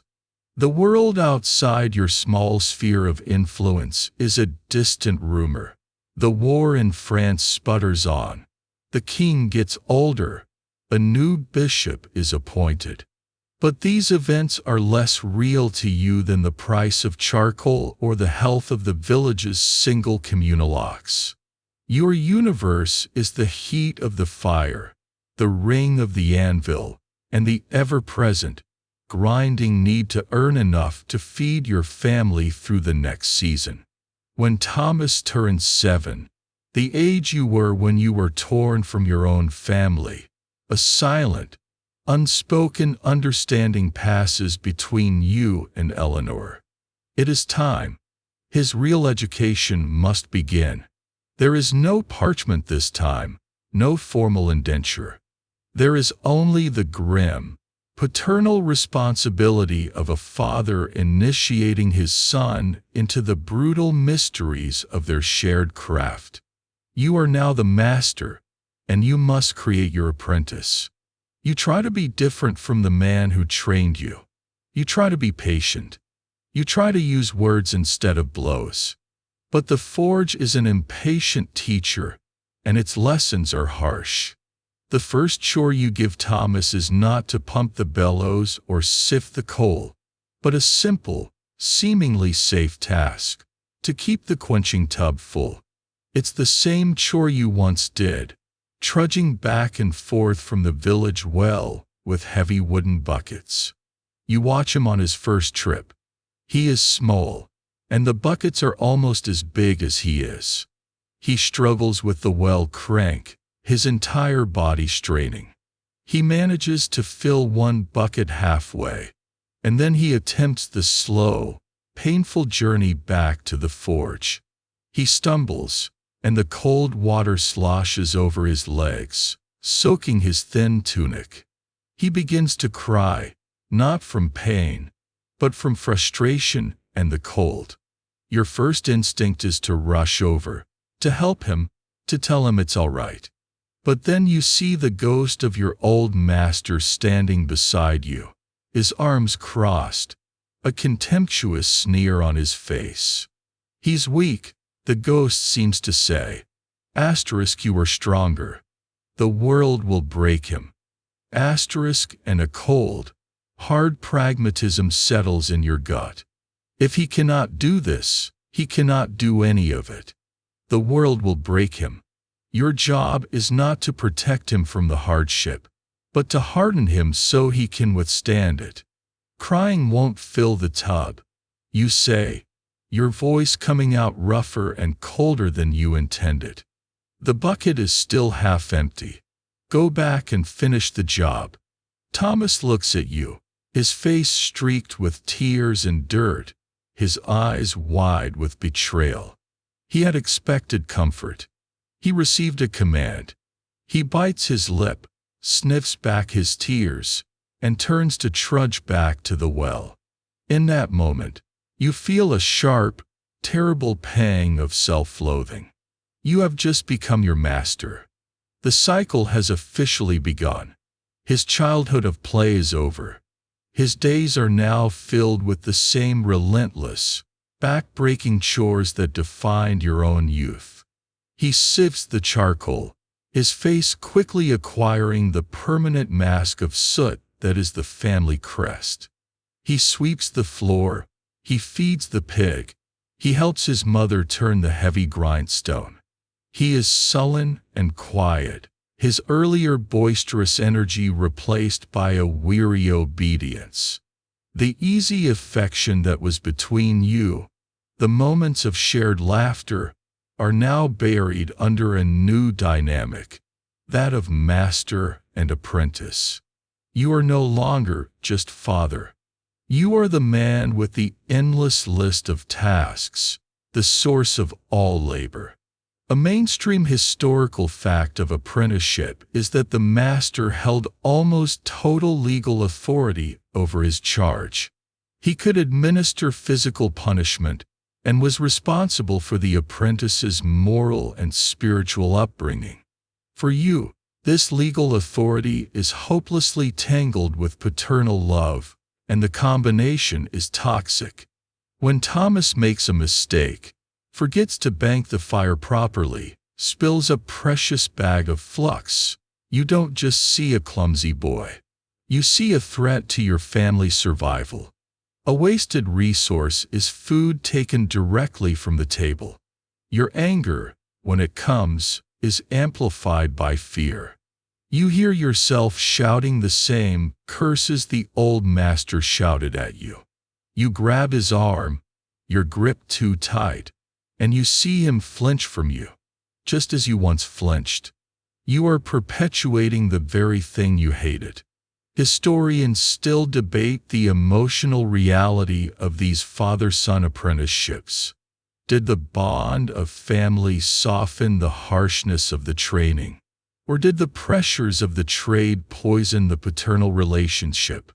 You are living the answer, and it is the latter. You love your son, but you are also his jailer, his taskmaster, and his harshest critic. The forge demands it. The day comes when you decide he is ready to learn the bellows. You show him how to work the handle, how to read the fire. He is clumsy. His rhythm is off. On his third push, he sends too strong a blast into the fire, and a flurry of hot embers leaps from the forge. One lands on his bare arm. He shrieks, a sharp cry of pain and surprise, and clutches the spot. It's a minor burn, a small red dot, but in it, you see the ghost of your own horrific injury. You see the seared flesh, the infection, the weeks of fevered agony. A wave of panic washes over you. You snatch his arm, inspecting the burn, your heart pounding. Are you all right? Let me see. You say, your voice thick with concern. He stares at you, confused. He had expected you to be angry, to call him clumsy. He had been bracing for a cloud on the head. Your sudden, fierce gentleness is more surprising than the burn itself. You take him to the house, and Eleanor clucks over him, applying a salve with a tenderness you were never shown. For a brief moment, the roles of master and apprentice dissolve, and you are just a father and mother caring for their hurt child. But the moment cannot last. The iron in the fire is cooling. The work must go on. The next day, Thomas is back on the bellows, a small bandage on his arm and a new, wary respect for the fire in his eyes. The years grind on. Thomas grows stronger, his body adapting to the labor. He learns to swing a hammer, his first attempts as clumsy and frustrating as your own. You teach him how to make a nail. You stand over him, correcting his grip, his stance, his swing. His first nail is a bent, ugly thing, and you feel an almost overwhelming urge to praise his effort, to tell him it's a good start. But the phantom of your master is there again, whispering in your ear. Praise makes them soft. They learn from failure, not from comfort. It's crooked, you say, picking up the lopsided nail. The head is off-center. You let it get too cold. Do it again. And this time, do it right. You see the hope in his eyes die, replaced by a familiar, sullen resignation. He takes the rod and thrusts it back into the fire. A quirky tidbit of smithing lore is the sheer variety of specialized hammers for different tasks. But the heaviest hammer in any forge is always the weight of the master's expectations.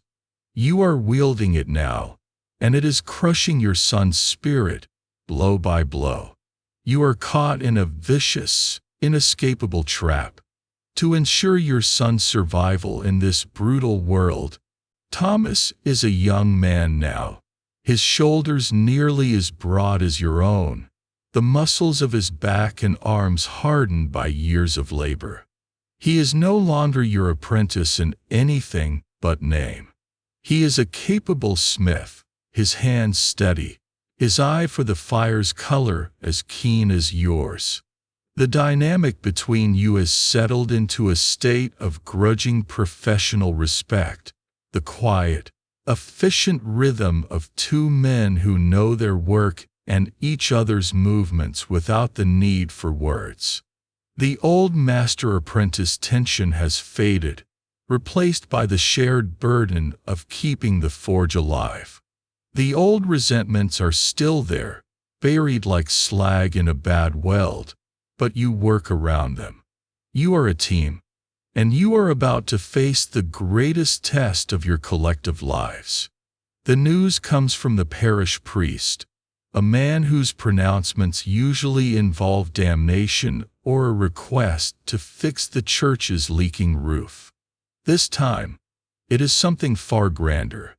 The old church bell, a small, toneless thing that has been in the steeple for a century, has cracked beyond repair. A wealthy wool merchant, seeking to buy his way into heaven with a grand gesture of piety, has bequeathed a significant sum to the church for a new one.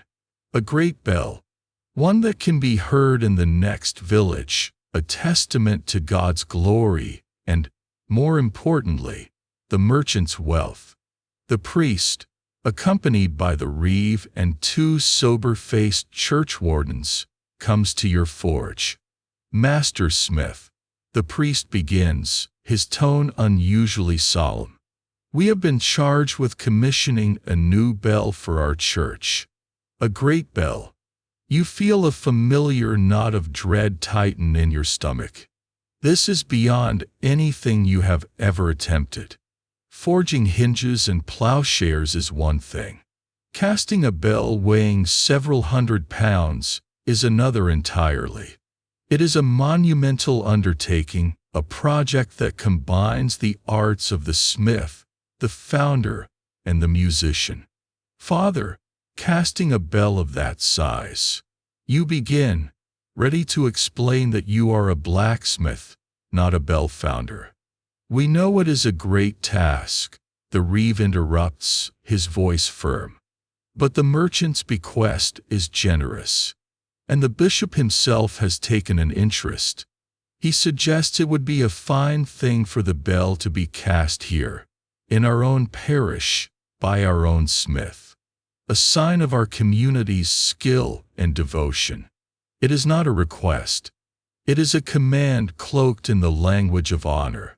Refusing would be seen as an insult to the priest, the merchant's memory, the reeve, and a bishop. It would be a public declaration of your own incompetence. Your gaze meets Thomas's across the forge. You see the same expression in his eyes, a flicker of raw terror, followed by a glint of insane, reckless ambition. This is the kind of project that makes or breaks a man. It could ruin you completely, or it could cement your reputation for generations. We will do it. You hear yourself say, the words feeling like stones in your mouth. The tyranny of the masterpiece begins. Your life is no longer your own. It belongs to the bell. All other work ceases. You hang a slate on the forge door. No repairs until the bell is cast. The villagers, initially excited by the project, soon grumble as their pots and tools go unmended. The first step is the mold. A bell is not hammered into shape, it is cast. This requires creating a perfect, hollow form into which molten metal can be poured. It is a process of incredible precision. A mainstream historical fact is that bell founding was one of the most complex technological processes of the Middle Ages. You begin by building a spindle, a central rotating axle. Onto this, you and Thomas painstakingly build up the core, the inner shape of the bell, using a mixture of clay, horse dung, and goat hair. The dung and hair act as binding agents, preventing the clay from cracking as it dries. You shape it layer by layer, using a wooden template called a strickle board that rotates on the spindle, shaving the clay into the perfect bell shape. It is like pottery on a grand, industrial scale. This core must be slowly and perfectly dried with small, carefully tended fires to prevent any cracks.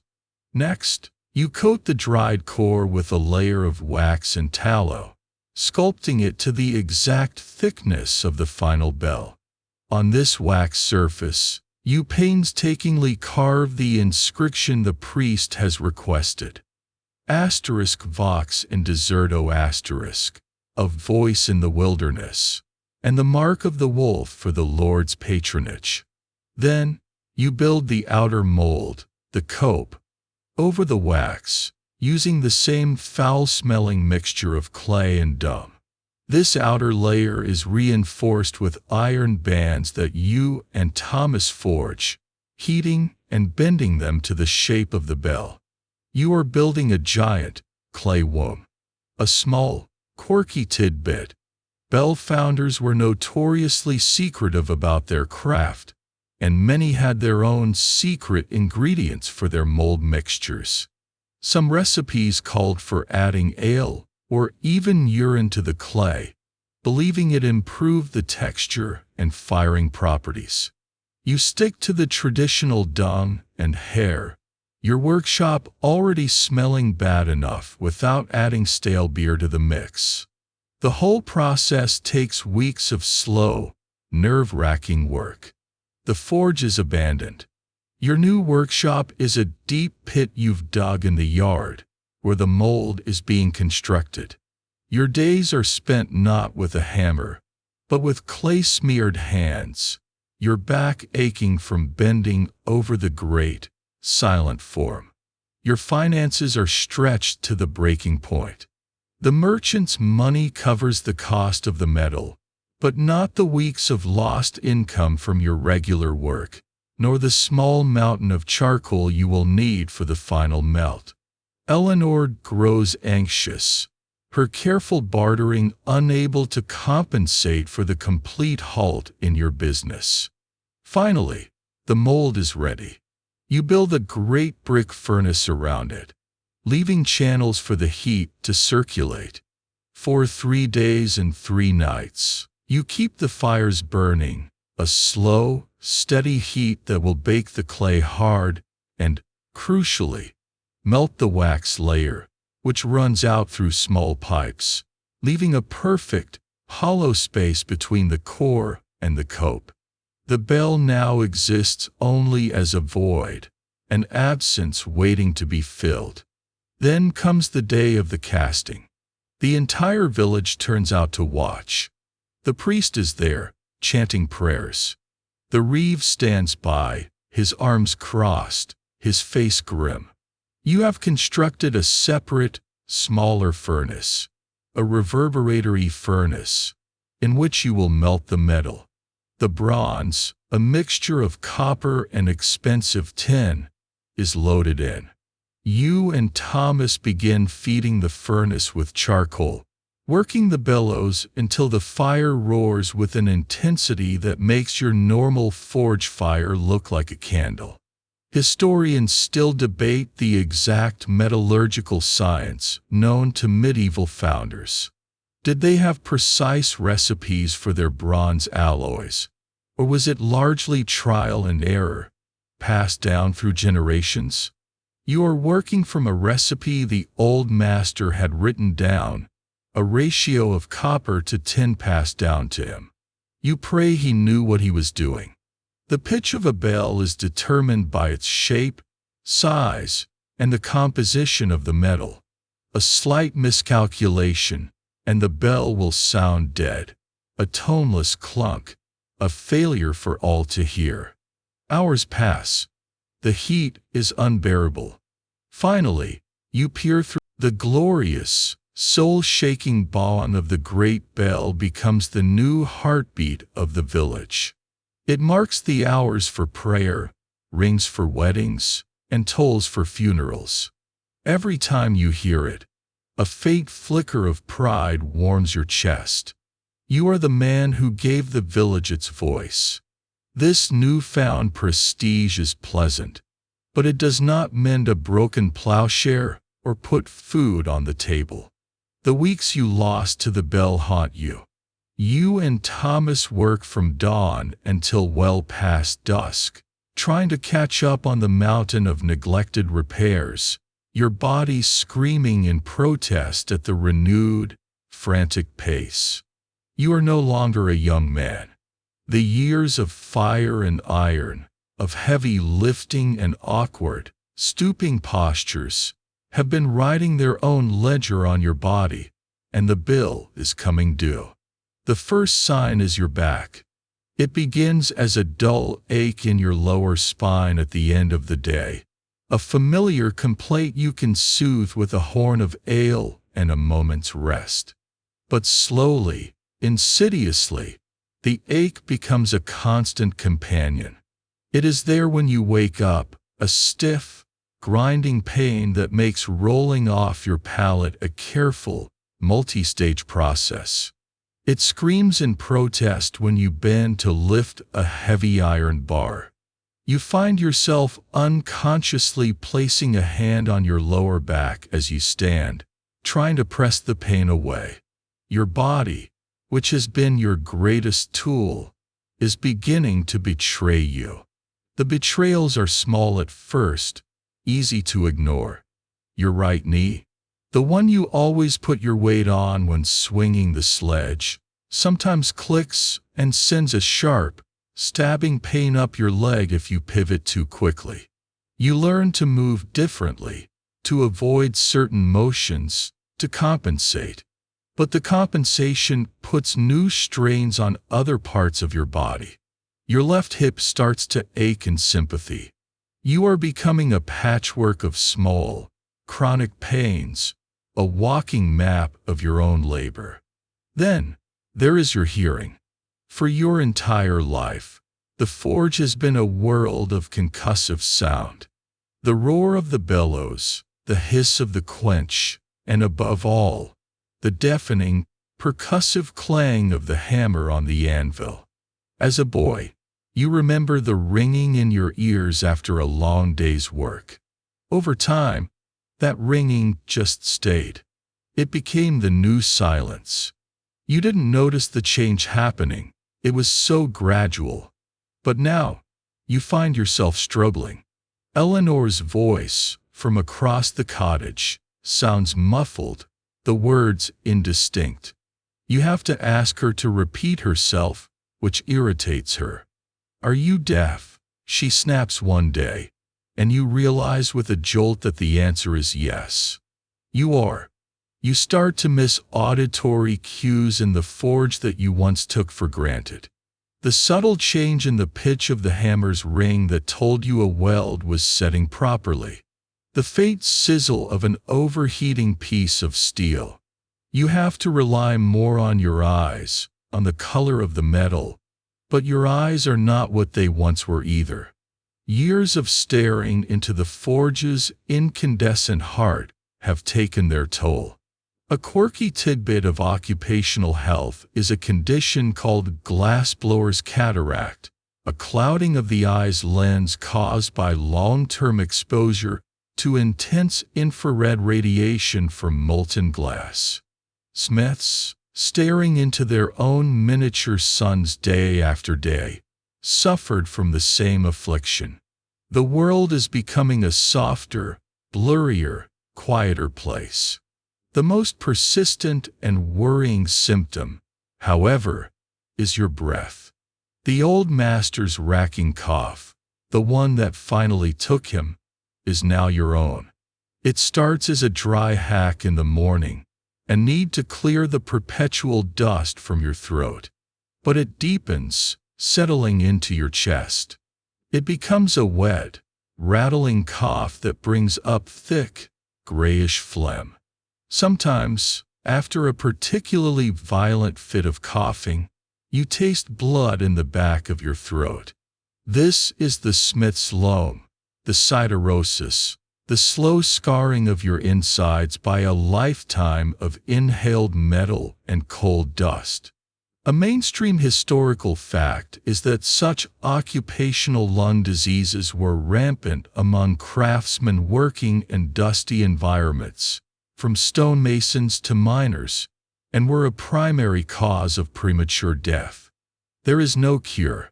There is only the slow, inevitable progression of the disease. Historians still argue about the average life expectancy in the Middle Ages, with estimates varying widely depending on class and occupation. While a nobleman who survived childhood might live into his 60s or 70s, a laborer or craftsman like you would be lucky to see 50. Looking in the polished surface of a new shield, you see a man who looks far older than his 40-some years. Your face is a web of fine lines. Your hair is more gray than brown, and your eyes are perpetually red-rimmed. You are being worn down, eroded, just like a plowshare in rocky soil. Your physical decline changes the dynamic in the forge yet again. Thomas, now in the prime of his young manhood, is stronger, faster, and has sharper eyes and ears than you. The heavy sledgehammer work, once your specialty, now belongs to him. You find yourself taking on the lighter tasks, the fine work with punches and chisels, the management of the fire, the negotiations with customers, a job you now prefer, as it allows you to sit. You are slowly, unconsciously, transitioning into the role your old master occupied in his final years, the director, the brain of the operation. You are the one sitting on the stool, shouting instructions over the den. Watch your heat, Thomas. You're going to burn it, you rasp, your voice catching in a cough.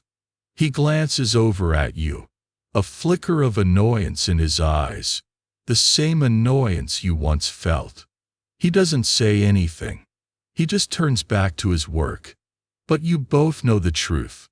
The torch is being passed, not in a ceremony, but in a slow, painful abdication forced upon you by your own failing body. The pain becomes a form of humiliation. One morning, you are shoeing a particularly stubborn mule for a farmer.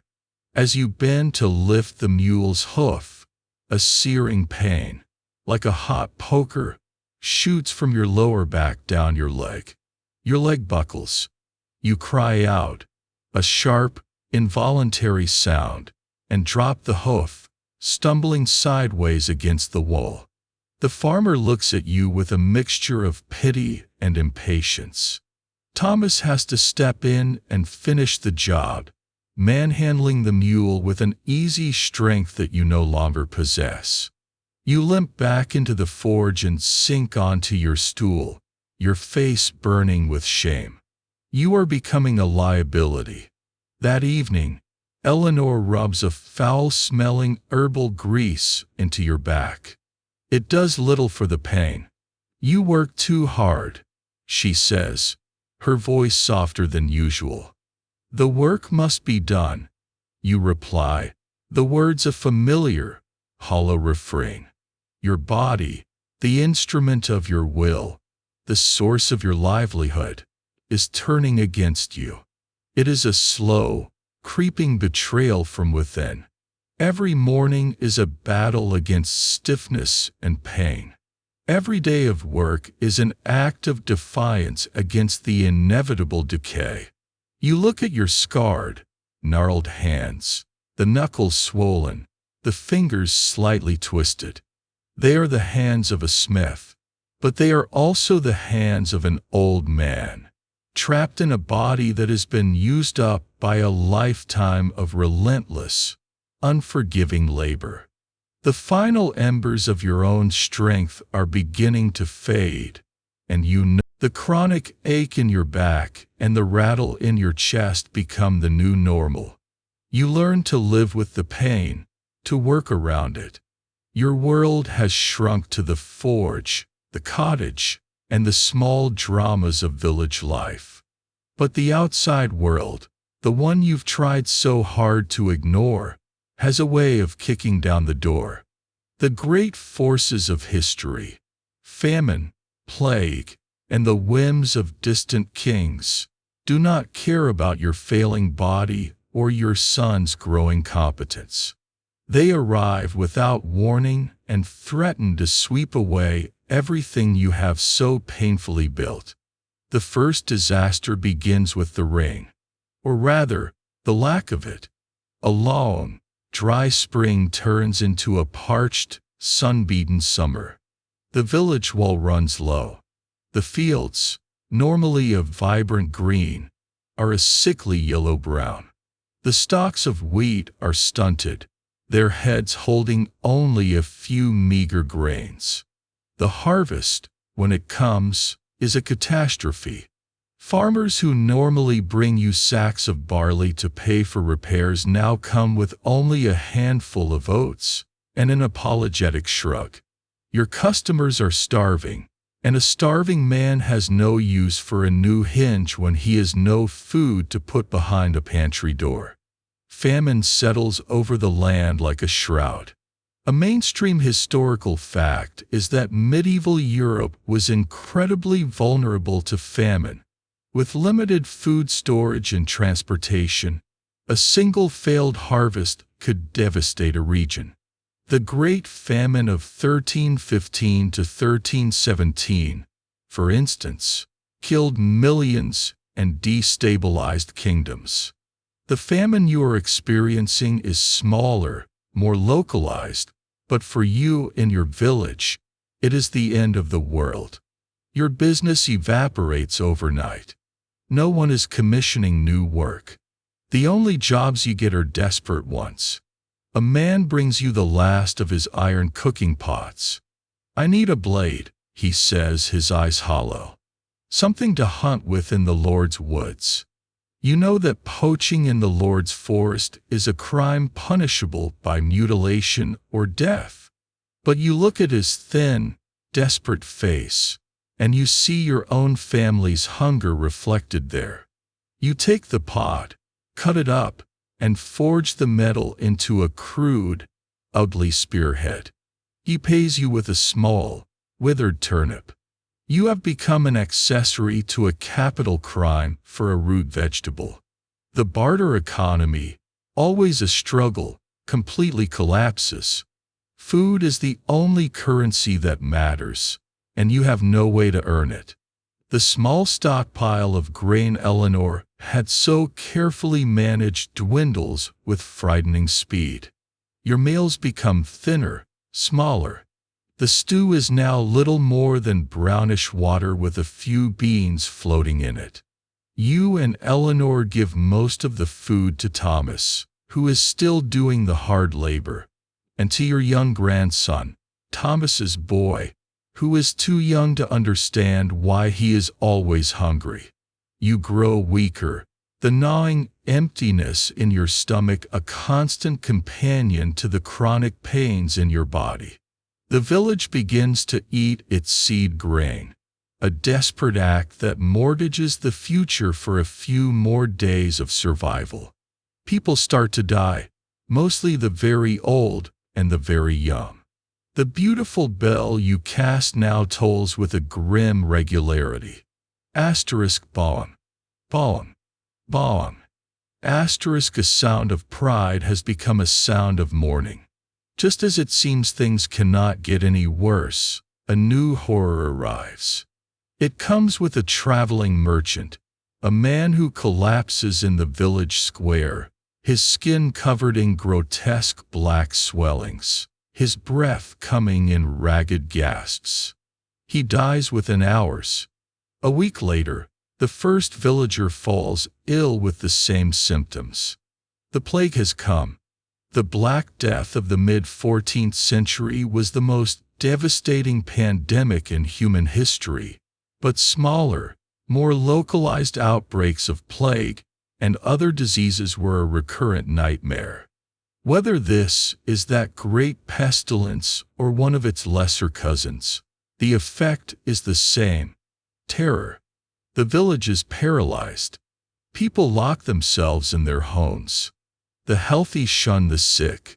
The social fabric of the community, already strained by famine, disintegrates completely. No one comes to the forge. The world outside your door is silent, except for the wail of grief or the rumble of the death cart. You, Eleanor, Thomas, and his young family barricade yourselves in your home. The forge is cold. The fire is out. Your skills are useless against this new enemy. You are as helpless as everyone else.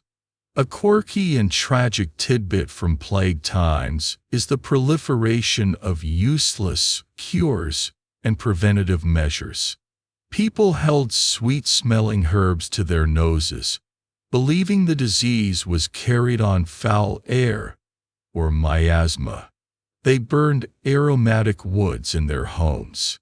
You do the same, filling your cottage with the smoke of juniper and rosemary until your already damaged lungs scream in protest.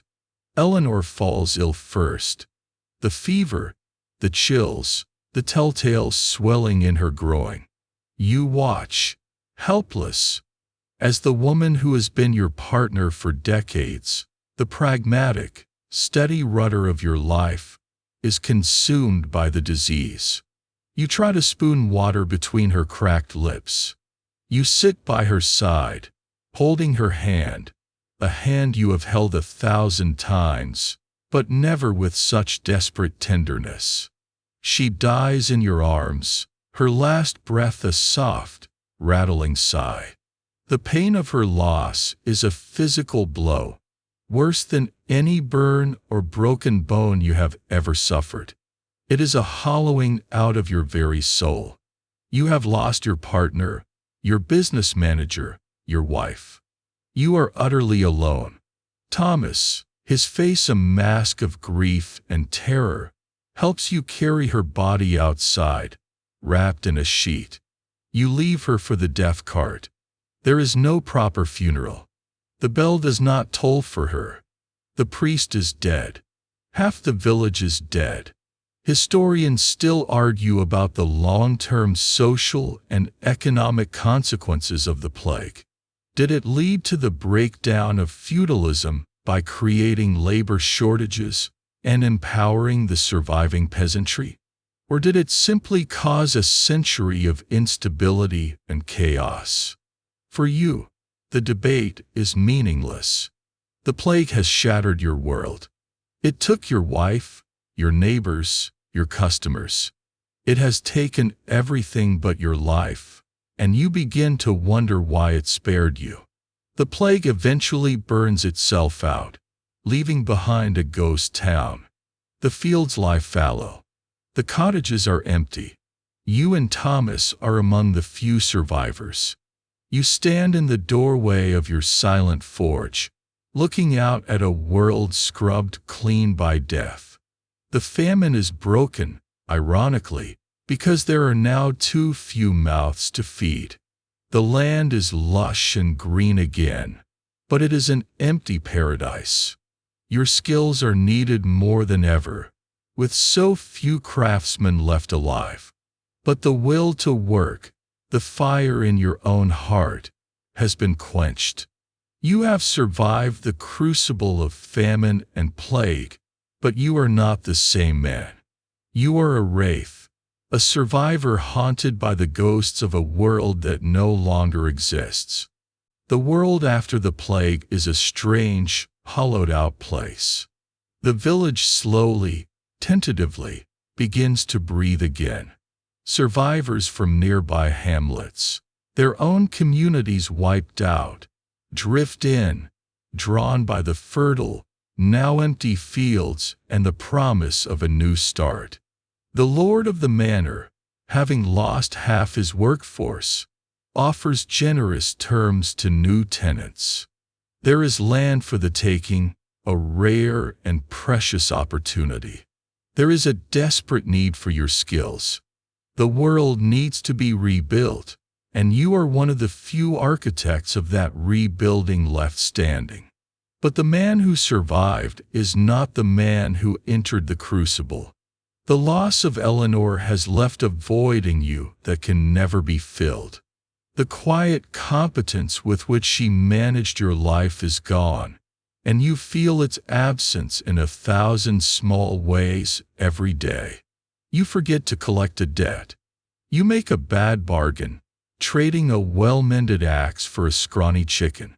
The business side of the forge, which she handled so effortlessly, now feels like an impossible tangle of obligations and forgotten promises. The forge itself, once your kingdom, now feels like her tomb.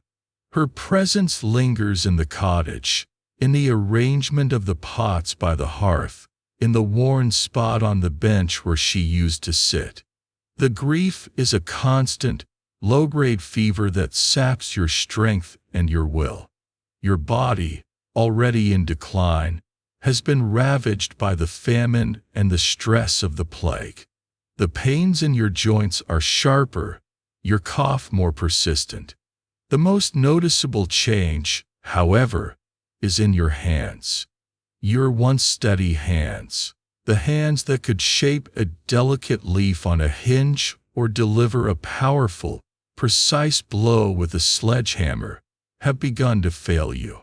It starts with a tremor, a fine, almost imperceptible shaking in your right hand that you can, at first, control with concentration. But it worsens. When you hold a punch to mark a piece of metal, you see its tip vibrating against the iron. You have to ask Thomas to hold the tool while you strike, a humiliating reversal of your old roles. Your grip, once like an iron vice, has weakened. You find yourself fumbling with tools, dropping a pair of tongs, your fingers simply refusing to obey. This shaking hand is the smith's ultimate betrayal. Your entire craft depends on the precise control of a hammer. You must be able to strike a spot no bigger than a penny, again and again, with varying degrees of force. Now, that ability is leaving you. You try to forge a simple nail, a task you have performed tens of thousands of times, an action so ingrained it should be pure muscle memory. But your hand shakes as you lift the hammer. Your first blow misses the rod entirely, striking the anvil with a jarring ping that sends a shock of pain and shame up your arm. You are a boy again, failing your first test at the anvil. You stare at your own treacherous hand, as if it belongs to a stranger. Thomas watches you, his expression a mixture of pity and frustration. He is the master of the forge now in all but name. He is the one who handles the heavy work, the complex welds, the demanding customers. You are relegated to the simplest tasks, tending the fire, working the bellows, a job you haven't done regularly in 30 years, or sharpening blades on the grindstone, a task that requires more patience than strength. You have come full circle. You began your life as a bellows slave, and it seems you will end it the same way. A quirky tidbit of medical history is the difficulty in diagnosing historical ailments. Your shaking hand could be what modern doctors call an essential tremor, a common neurological condition. It could be the early stages of Parkinson's disease, or simply a symptom of general frailty and malnutrition. To you, it has no name. It is simply a curse, a sign of your final, irreversible decay. It is the end of your useful life. The frustration is a bitter poison in your gut. Your mind is still sharp. You see the flaws in Thomas's work, the subtle mistakes he makes. You know how to fix them. You have a lifetime of knowledge, a deep, intuitive understanding of iron and fire that he is yet to fully acquire. But you cannot translate that knowledge into action. You can only direct, criticize, and advise from the sidelines. Your fire is too hot, son. You rasp from your stool after a fit of coughing. You'll burn the carbon out of that steel edge. It's fine, father, he says, not looking at you, his voice tight with the strain of a difficult weld. It is not fine. I can see the color. It's sparking. You're burning it. He slams the hammer down on the anvil, the job finished, and turns to you, his face flushed with heat and anger. Then you do it, he snaps. If you know so much better, then you come here and do it yourself. The challenge hangs in the smoky air between you. You both know you can't. You stare at him, your mouth opening and closing, but no words come out. The anger drains out of him, replaced by a sudden, deep shame. He looks away. I'm sorry, he mutters. I didn't mean. No, you say, your voice quiet. You are right. The incident marks a final, painful shift in your relationship. Thomas begins to treat you with a careful, deliberate kindness that is almost worse than his anger.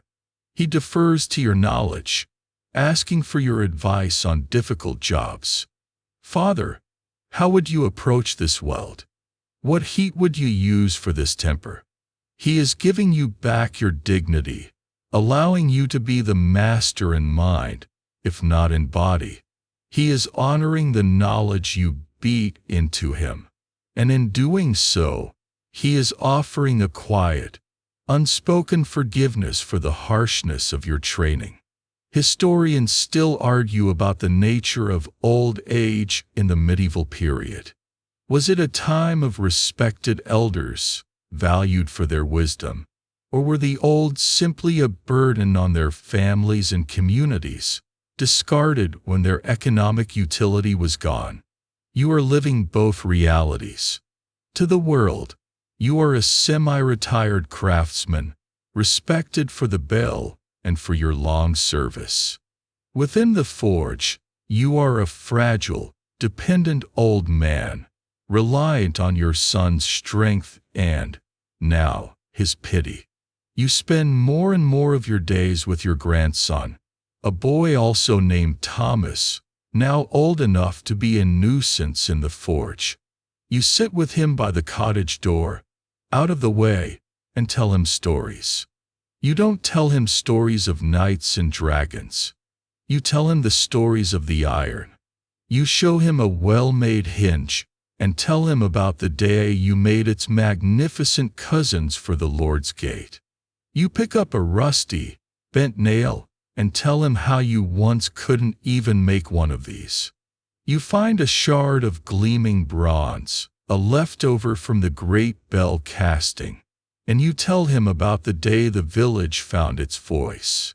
You are passing on your legacy, not with a hammer, but with words. The boy listens, his eyes wide. He is not seeing a frail old man with a shaking hand and a rattling cough. He is seeing the man who did these things, the master of the fire. Through his eyes, you get a fleeting glimpse of the man you used to be. It is a small comfort, but it is a comfort nonetheless. Your hands may fail you, but your story, for now, remains. The seasons blur into a final, indistinct watercolor of greens and grays. Your world has shrunk to the size of the yard between the cottage and the forge. The walk from your bed to your stool by the fire is a day's journey. Each step a careful negotiation with your aching back and treacherous knees. You no longer enter the forge to work. You enter it for warmth, and for the familiar, comforting smell of coal smoke and hot metal. It is the only church you have ever truly known, and you have become a silent, frail parishioner in your own temple. Thomas is the master now, in every sense of the word. He has his own son, young Thomas, working the bellows and sifting the charcoal. Watching them is like watching a play you've seen 100 times. You see the same impatience in your son's face that was once on yours and on your master's before you. You see the same mixture of fear and resentment in your grandson's eyes that you remember so vividly from your own childhood. The cycle continues, the great wheel of the trade turning, grinding one generation down to make way for the next. You tried to break it, to be a kinder master, but the forge has its own demands, its own grim logic. The work is hard, the stakes are high, and softness is a luxury the fire does not permit. You spend your days sitting on the bench outside the cottage door, a thick wool blanket over your legs even in the mild sun. From here, you can hear the sounds of your life playing out. The rhythmic whoosh of the bellows, the sharp tink-tink-tink of a nail being forged, the mighty clang of the sledge on the anvil. These sounds are so deeply ingrained in you that you can visualize the work just by listening. You know by the cadence of the hammer blows whether Thomas is drawing out a bar or setting a weld. You can tell by the pitch of the ring if the iron is hot enough. Your body has failed, but your mind is still a smith's mind, sharp and critical. This forced idleness gives you something you have never had before in your entire life. Time to think. Time to reflect. You look back over the decades, not as a series of events, but as a collection of objects you have made. Your life can be measured in a mountain of nails, a river of chain links, a forest of hinges. You have forged thousands of plowshares that have turned the soil, tens of thousands of horseshoes that have carried men on their journeys. You armed a war you never saw and cast a bell whose voice will outlive your great-grandchildren. You have filled the world with useful, durable things. There is a solidness to it, a satisfaction in knowing you have left a tangible mark on the world. But as you sit there, listening to the clang of the hammer, a different accounting begins. You weigh the objects you have made against the price you paid for them. For every perfectly forged tool, you remember a day of excruciating labor, a lungful of toxic dust, a week of meager rations. For the glory of the great bell, you weigh the weeks of terror, the financial ruin it nearly caused, and the permanent strain it put on your already failing body. For the thousands of arrowheads you churned out, you weigh the moral numbness, the grim realization that you were mass-producing death for a cause you didn't understand. You think of your hands, these scarred, swollen, twisted things. They are a testament to a life of creation. But the scar from your first great burn is also a testament to carelessness and the agony of medieval medicine. The tightness of the skin is a constant reminder of a pain that almost killed you. Your gnarled knuckles are a monument to countless jarring blows, to the slow grinding down of your own skeleton. They are the hands of a creator, yes, but also of a victim. A mainstream historical fact is that the rise of the artisan class was a key development in the late Middle Ages, paving the way for a more complex, urbanized society. You are a part of that great historical trend. You are a success story. You started as a bonded apprentice, a piece of property, and you died. No, you will die. A master, a respected property holder with a family and a legacy. By the standards of your time, you have won. But as you sit in the pale sunlight, the victory feels profoundly hollow. What did you win? The right to work yourself to death in your own forge instead of someone else's? The freedom to trade your own labor for a pittance instead of having it taken from you? You think of the old master, dying on the floor in a cloud of dust. You think of your wife, Eleanor, her life a constant, wearying negotiation for your family's survival, taken by a disease you were powerless to fight. You think of your son, Thomas, now trapped in the same cycle, his face already etched with the same lines of worry and fatigue that mark your own. Historians can debate the economic status of a medieval craftsman, but they can never weigh the true cost in human terms. The regrets pile up like rust on old iron. You regret the harshness you showed Thomas, the way you beat the affection out of your relationship in the name of teaching him the trade. You regret the lost years, the relentless focus on work that left no room for joy, for travel, for anything beyond the smoke and the fire. Was the pride of a well-made hinge worth the price of a son's resentment? Was the beautiful sound of the bell worth the rattle in your own chest? A quirky, almost sad tidbit about smithing is the impermanence of the work. While stone castles and cathedrals stand for centuries, iron rusts.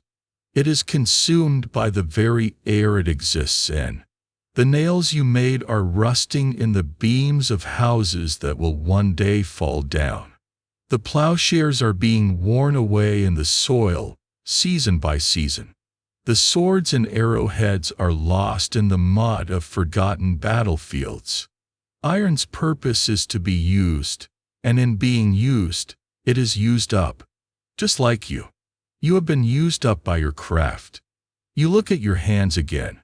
They are shaking more today. You have spent a lifetime turning the raw, stubborn earth stuff of iron into things of order and purpose. You have taken chaos and given it form. But you realize now that the forge has done the same thing to you.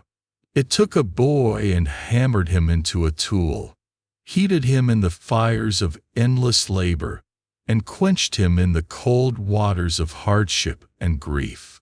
It shaped you into exactly what it needed you to be, a master smith. And in the process, it has consumed you entirely. Your legacy is not the iron you shaped. It is the man the iron shaped you into, a hard, durable, and ultimately disposable tool, now worn out and ready to be discarded. The pain in your back has softened to a dull, distant thrum, like a drumbeat heard from across a valley. Some days, it is blessedly quiet. Your body has given up the sharp, angry protests and settled into a state of weary truce. You are a crumbling ruin, and the ivy of old age is creeping over you, softening the sharp, broken edges. The world has become a simple, quiet loop. You wake. You are helped to your chair by the hearth. You watch the light move across the floor. You listen to the distant sounds of the forge, and you doze. Your grandson, young Thomas, brings you your midday meal of thin broth and bread. He is a good boy, with his father's strength and, you pray, a gentler soul. He doesn't treat you like a burden. He pulls up a stool and tells you about his morning. He successfully forged his first real, functional axe head. He is proud, his chest puffed out, a smudge of soot on his nose. "It's a good one, grandfather," he says, his voice full of youthful earnestness. The edge is straight, and it rings true. You nod slowly, a smile touching your lips. "The ring," you whisper, your voice a dry rustle of leaves. "That is how you know." The iron speaks. "You must learn to listen." He looks at you, his eyes wide, and you see that he understands. Not just the words, but the meaning behind them. You have passed on the mystery. The knowledge is safe. A profound sense of peace settles over you. A feeling as warm and comforting as the sun on your lap. Your legacy is not the iron, not the bell, not the rust. It is this boy. It is the continuation of the fire. You spend the afternoon in a half-slumber, drifting on a sea of memory. The faces of the past float by, the old master's sneer, Eleanor's tired smile, the steward's cold eyes. They are no longer sharp with the pain of lived experience. They are like old drawings, their lines faded, their emotional powers softened by time. The regrets that haunted you in your idleness have quieted. You did what you had to do. You survived. You forged a life, however hard, and from it, another life has been forged. It is enough. In the late afternoon, as the sun begins its slow descent, Thomas comes in from the forge.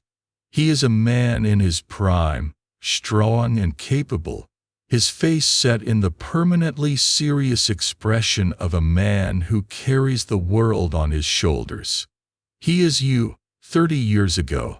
He kneels before you, his joints popping, and takes your frail, trembling hand in his own strong, calloused one. "The fire is low, father," he says, his voice quiet. He means the hearth fire. But you both know he means more than that. "Let it be," you say. "It has burned long enough." He nods, understanding. He sits with you in the growing twilight, the two of you silent, watching the flames in the hearth begin to die down. This is the good death, the ars moriendi, that the priests talk about. A mainstream historical fact is that there was a whole genre of literature dedicated to the art of dying well, to be at peace with God, to have your family near, to face the end with quiet dignity rather than terror. You are not a nobleman in a grand bed, but here, in your humble cottage, with your son by your side and the warmth of the last fire on your face, you feel a sense of profound, simple grace. You think about the village superstitions surrounding death. A quirky folk belief, whispered about in hushed tones, was that of the sin-eater, an outcast who, for a small fee, would be summoned to a house of mourning. A loaf of bread and a bowl of ale would be passed over the body of the deceased, and then given to the sin-eater, who would consume them, and in doing so, ritually absorb all the sins of the departed, allowing their soul to pass peacefully to the afterlife. Historians still argue whether the sin-eater was a genuine, widespread practice or a later folkloric invention based on misunderstood rituals, but you find the idea strangely comforting. The notion that one man could take on the regrets and failings of another, leaving them clean for their final journey. You have no sin-eater, but in your son's quiet presence, in his unspoken forgiveness, you feel a similar sense of unburdening. The light in the room is soft and gray now. The sounds from the village have faded. The only sound is the soft crackle and pop of the dying fire. The flames, once yellow and vibrant, have retreated, leaving behind a bed of glowing, red-orange embers. They pulse with a soft, internal light, like a sleeping heart. You watch them, mesmerized. Each ember is a memory. A bright flare is the day you cast the bell. A dulling coal is the long winter of the famine. A crumbling piece of ash is the loss of Eleanor.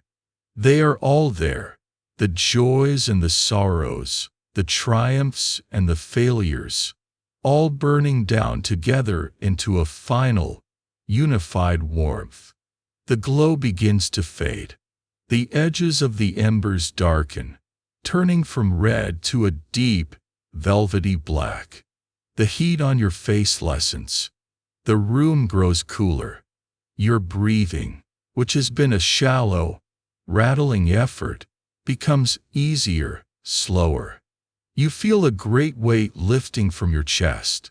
The ringing in your ears, your lifelong companion, finally softens, fading into a gentle hush. Your son's hand is still holding yours, a warm, solid anchor in the fading world. You look at the hearth. Only a few small, defiant points of red remain, winking in the darkness. You watch one, the very last one. It glows, pulses one last time, a final, silent heartbeat. And then, it is gone. There is only the darkness, and the quiet, and the peace.